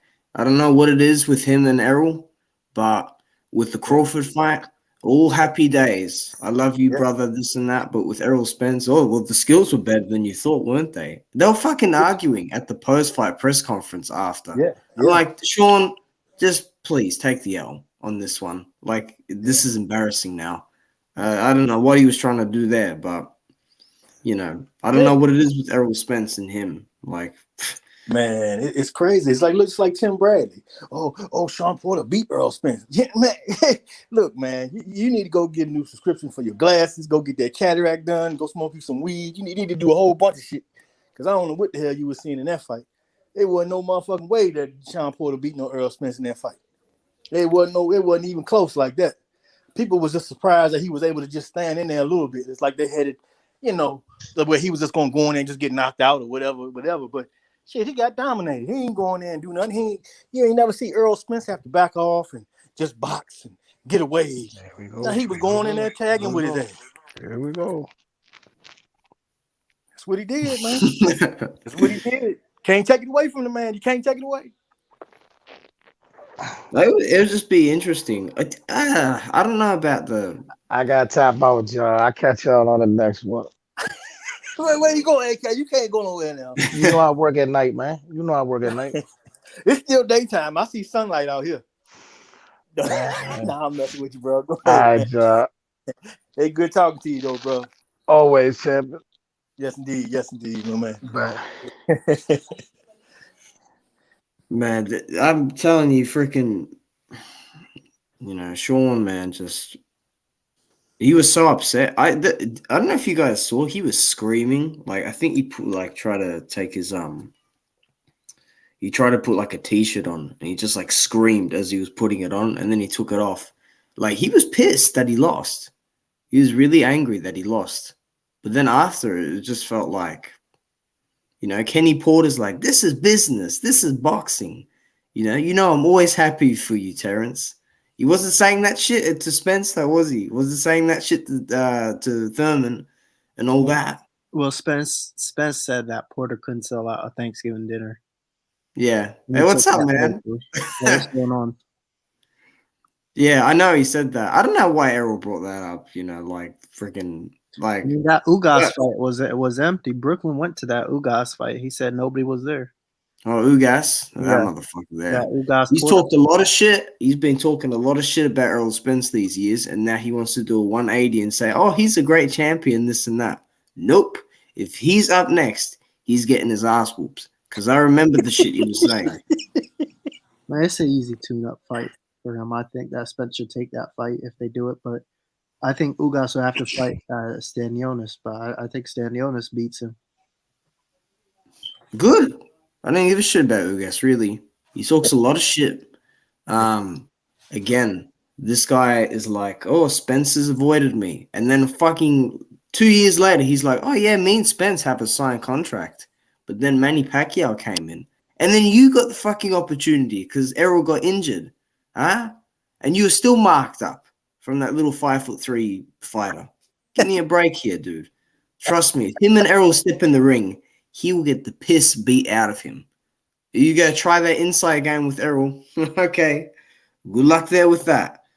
But, yeah, I heard about the Stanionis thing. It is bullshit what the WBA is doing. I'll give him that. Yeah, they messing up the whole Undisputed, man. They should be supporting that. And that's really pisses me off because, I mean, it's just like they're consciously prolonging the efforts of Earl to be able to get 3 belts. Then there's only one fight that you can ever even think about having, and that's him and Bud Crawford after that. But they're keeping that from happening. If you're not going to give that fight to Earl, then give it to Bud then. But put the big fight in motion that you need to have at 147, man. You know, I mean that's good for the sport, right? Isn't that what they supposed to be promoting? The sport, you know. It's ridiculous, man. You know, Stan Onius and them guys are good. They have their time, but they're not. It's not right now. Yeah, You not know? now. Not now. It's just, like I'm like, I don't know what the man. I don't fucking know, dude. It's like some shit is ridiculous when it comes to this. I mean, you know, like Jamel Charlo and Castano. Like Jamel fucked that up badly. Like Oh, he's no. lucky he's Major. getting a rematch. Right. Yeah. What you guys He's think about lucky. that? Yeah. I'm glad it's happening, man. But he got to take advantage of that, man. He disappointed the shit out of me in that last fight, man.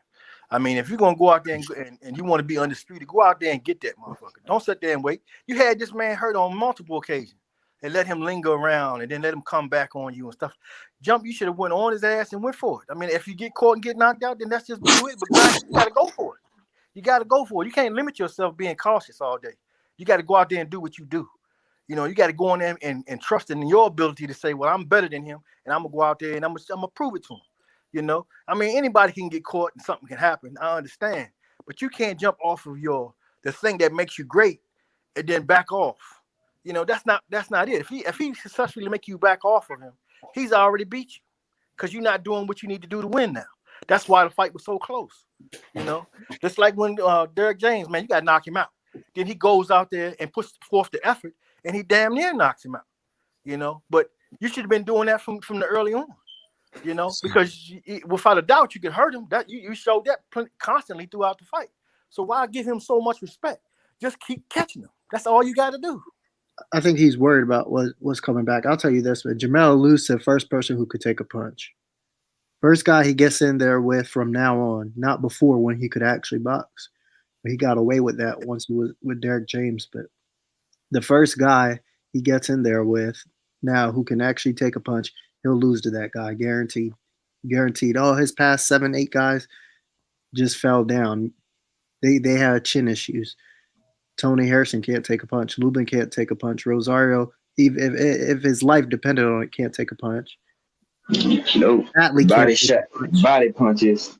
He got to keep serving bodies. Yeah, none of these dudes, for some reason, at 154 can take a good punch. I don't know what it is. But if he moves up, he can't beat none of those good guys at 160. I don't think he can beat. I mean, who do you, and that's another thing. I always say this, right? Everybody talk about putting Jamel on pound for pound list. Cool, I can see it, whatever. He's unified. That's cool. But how can you do that? And I ask the same people, okay, well, can he beat his brother? They say no. So if Jamal's not on a pound for pound list and he can't beat his brother, and they're basically the same weight, then what is it? Like, you know what I mean? I think Jamel got a good opportunity at 154. I mean, he had Rosario as a unified champion to get past him. I thought Harrison was a good win. I thought Lubin was a good win, but he caught Lubin cold. I'm not the biggest Jamel Charlo fan, as you can see. Yeah. But, I mean, it proved why, because dude runs his mouth. He started talking about Deontay, and then he dick rides other people's fight. He's just a weird character. Nobody really likes Jamel. It's different, you know. Some people, they just think, oh, I just got to be a professional inside the ring. I'm a grown-ass man. I can say what I want, when I want, and there is no repercussions behind it. Wrong, Fulio. I'm from Texas. I'm a Texas dude, and I don't approve of that. Like, I want to see him get put out so that he can't run his mouth anymore at all. We're going to see what he says about people's skills or whatever. He said that Deontay, he said, oh, man, because of Deontay's skills. Listen, we're not stupid. We know Deontay is not been working on it. He don't have it like that skill-wise. We all know that. We all know. You don't have to say it. That's not what caused him to lose the fight. I mean, that's a whole different issue. I get him about Malik's gun and everything like that. We talk about it every day. That fight was right there for Deontay. I'll never get over it. I'll never get over it. But anyway, Jamel's got a lot more problems than fucking other people he'd be talking about. And he always goes to these fights. I mean, he might as well just sit down and train, because what if Castano comes with that bullshit pressure again and he actually gets the decision this time? I think, and I don't even like Jamel. I think Jamel should be able to stop Castano easily. But Yeah. what do I know? It ain't rocket science though. What you gotta do is Right. push the small man back. Castano cannot Yeah, but fight look when at he's his head. getting pressed. Look at his head. And utilize your jab, your uppercuts. What you do well, you didn't even attempt to really do. I'm like, bro, you leaning against the ropes. Let Castano just wail off. He's scoring points, fool. Yeah. That's that backing up shit, man. I can't stand to see a fighter back up. When I see Bro, a fighter back up, man, I'll be like, oh God, you know, ridiculous. Both Charlos, both of them lost that edge and that fire to be dogs like they were. Exactly. They start getting a bigger bag, start getting more notoriety. People start putting them on pound for pound list. However, you know what I'm saying? People not ESPN, but you know, content creators, people that they might be in tune with or something. And they lost that will to just go out and stay hungry like they were. Now you seeing them, they talented, but you're not hungry. You don't got that burning desire to like you had against Tony Harrison, where you like, nah, bro, I got to get him out of here.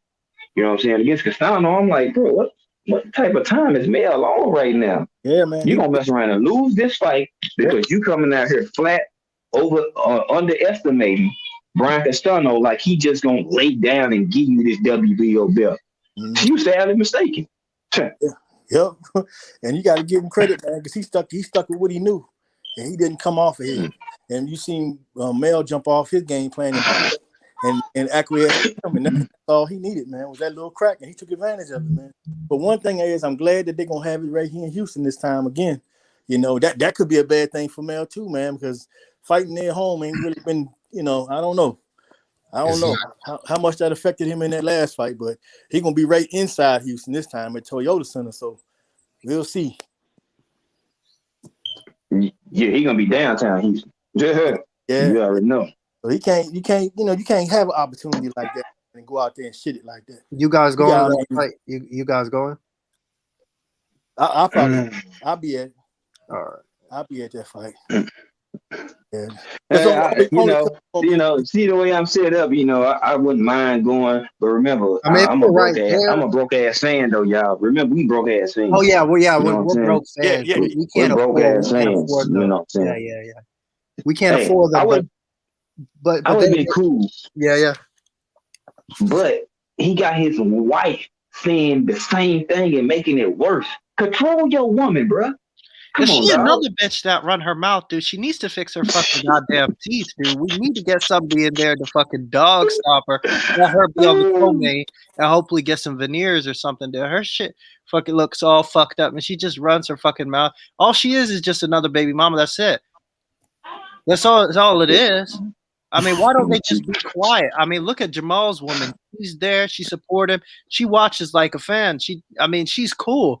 Or like other fighters as brothers or stuff, family. But it's always got to be that fucking one person dug out from wherever to start running their mouth as if they're fighting.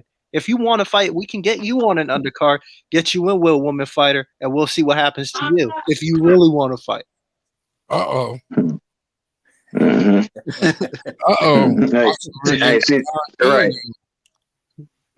you talking that spicy, okay, cool. Right. Get Al Heyman to cut you a check, get you on the co-main, pass your medicals, you'll be a pro, OO, and you'll get your first knockout loss. And I bet you won't be talking after that. Man, Jamel is an idiot. That's all I have to say about him. He's an idiot. And I saw him in the crowd, dude, at that fight when I was watching it back. I saw him and his brother, dude, just in that Wilder fight, and all these other fights. They sit there and try to. It's dick riding to me. I mean, they go to more fights than even fans do. So like, were they at the third fight as well? They were at every fight. They were at. They are a Wilder fan. They are Wilder fans. They are Wilder fans. They're Canelo fans. Oh yeah, they're freaking. They love Canelo. Oh they yeah, worship him now. They worship him. What happened to the eagerness? What happened to the drive? I don't know, man. These fighters, they just got no motivation anymore. I swear. They start thinking they shit don't stink no more, y'all. They start thinking that they way above and y'all not there yet. Yes, your name is growing, but you still have not gotten to the point of the plateau that you think you at, bro.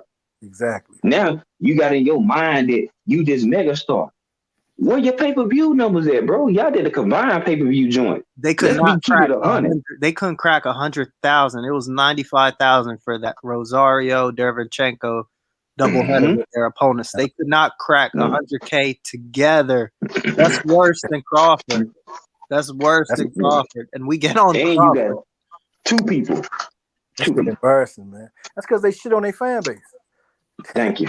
Errol Spence's gonna get away from that, dude. I would love to see Errol versus Jamel. I don't think it'll happen, but I would love to see that. If there's beef between that and they go their separate ways, give Jamel Derek because he needs it.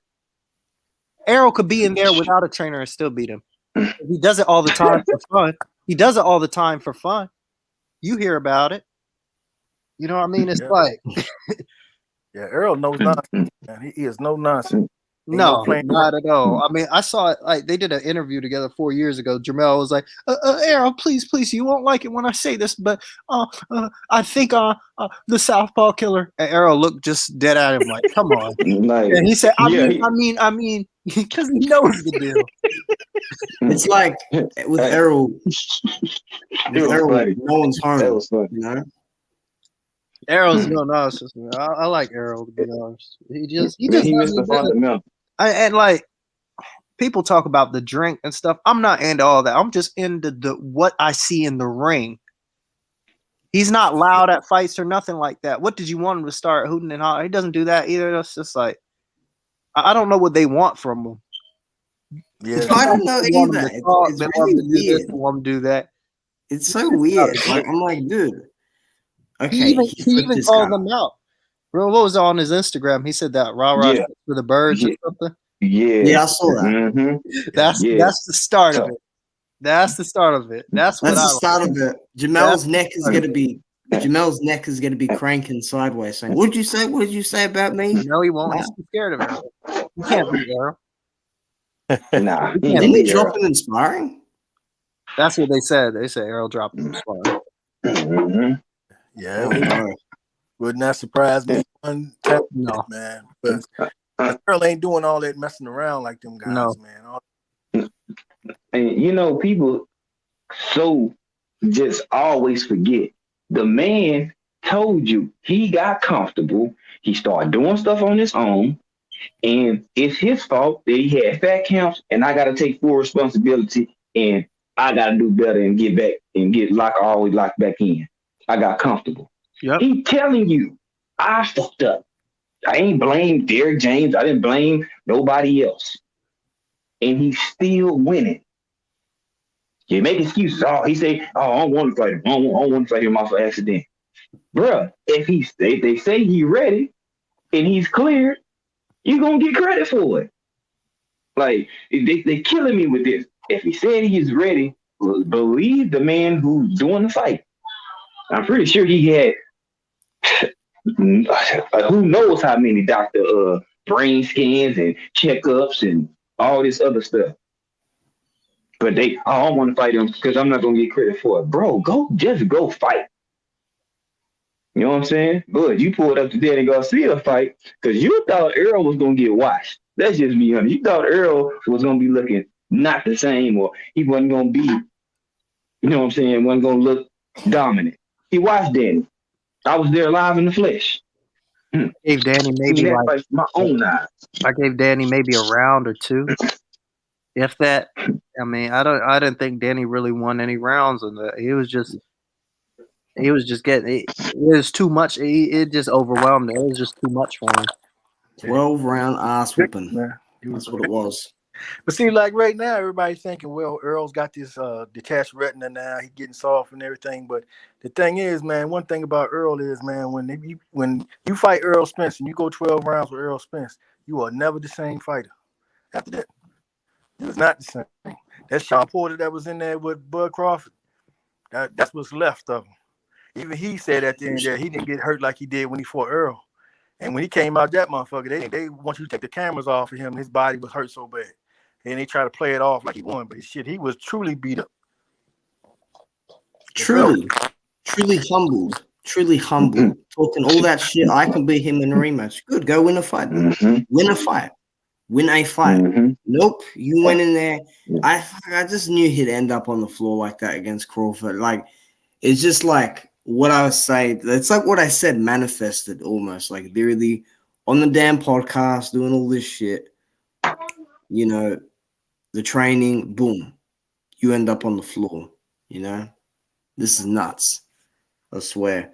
But at least Kenny's a good trainer, unlike some others. Yeah. In some respects. Yeah, then you remember when Earl was talking about he couldn't sell at a family reunion or a family dinner or whatever. That's because remember Sean was talking greasy. Oh, I'm pretty sure I'm the one who sold this pay-per-view fight. Earl looked at him like, say what? Like you said what? Ugas fight, man. Brooke was there. He said that nobody. It was everybody was crowded up to the front, and you could see it. You know how they made the lights on that podcast, like, because it was in Carson, I think, at that outdoor arena that they have there, like whatever that was. And he said nobody was out there. Yeah, and so Earl responded, and Earl is a funny dude. He just more quiet and reserved and things of that nature. You know what I'm saying? Yeah. So he's not no rah pop off and say all this other stuff. No. He'll say something. He's not gonna keep repeating it over and over and over and over to appease fans because you feel like he need to say something. He's not. That's not his character. That's what I don't get. Like they trying to force it. What do they want him to do? Jump over all the rows and start stomping on people's faces and fucking jump into the ring and get in there and be like, oh yeah, I want to fight you, blah blah blah. That's not how fights get made. They get made behind the scenes anyway. So like, I mean, if he was just to wink at the camera, they would have said, "See that? He got him shook." It's just, I don't. I'm sure he's shook. When they get in the ring, I'm gonna be laughing because Errol's gonna win, and the excuses will pile up. So. I mean, I think it'll be a good fight. It will, but man down season will commence, and Errol will get the win because I trust Errol and I trust his technique. Yeah, and he follow instructions. That's one thing I respect about him. He follow instructions and stick to the game plan. All right, D James, what we got going? All right, I see this right here. Hey, double up on this jab, then go to the body. I don't think you see Earl do it. Shake his head or say, all right, cool. Charlo, Derek James telling them the instructions in the corner against Castano. This boy is in space somewhere. I'm like, what? He not even locked in. He ain't listening to a damn thing at all. I'm like, yeah.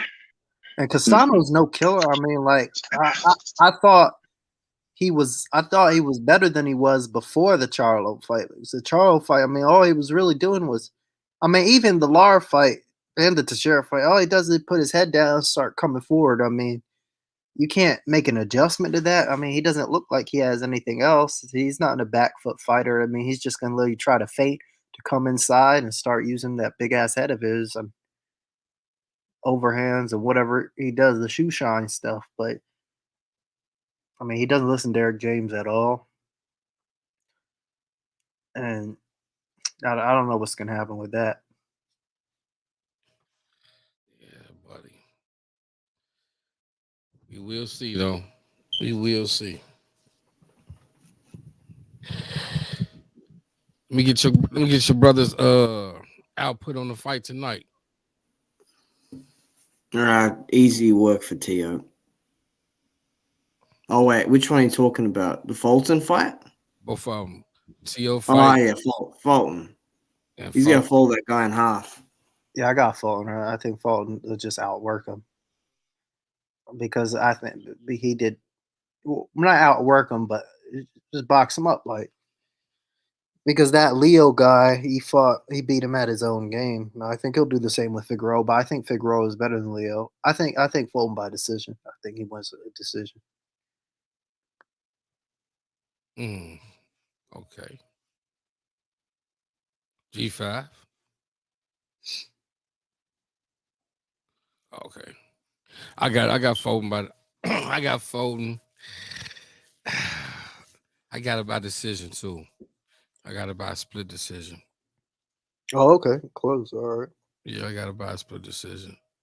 Cause I know how I know how them fights go. And Vegas, Mexican. I It's know in how. Vegas. Yeah, Oh, okay. I believe it's in that's in Vegas. So yeah, I know how them fights go.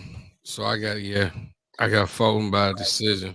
Well, they got Ray Salim on that undercard. I think he's really, really good too.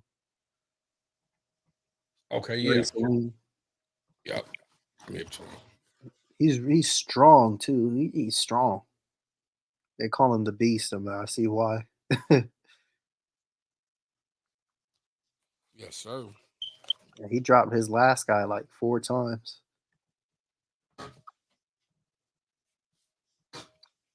Actually, the Lopez. Let me see. Yeah, the Lopez and convulsive undercard about to come on and start up in a minute. Oh, okay. 5:45. Yep. Well, I'm gonna end this. Let me see. All right, man. Yeah, man. Thanks for having me on, and shout out to everybody on the panel in the chat. And it was great chopping up with you guys. Yes, sir. I appreciate you for coming out. Yes, sir. All right, bro. Peace out.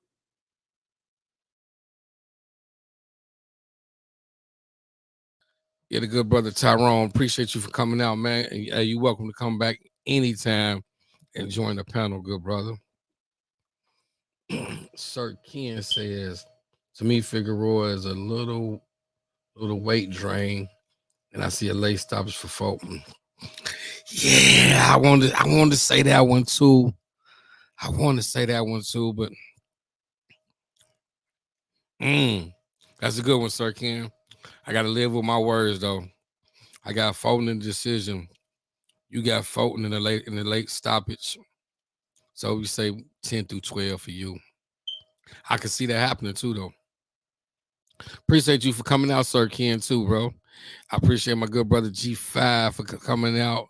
My good brother Black Star Sports TV for coming out. Subscribe to them, they channels, man. The AK, the Apostle for coming out. Tyrone, man. Good brother, man. You welcome back on the panel anytime. Also, I thank my good brother Watcher for coming out. Ain't talked to my guy in a minute, man. Appreciate you for coming out, man.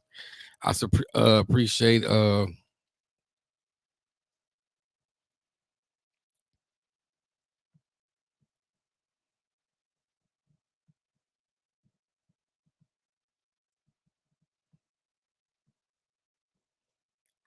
on, what's his name? I don't want to get it wrong. Troy. Even Troy, I appreciate you, Troy, for coming out, man. Good brother, man.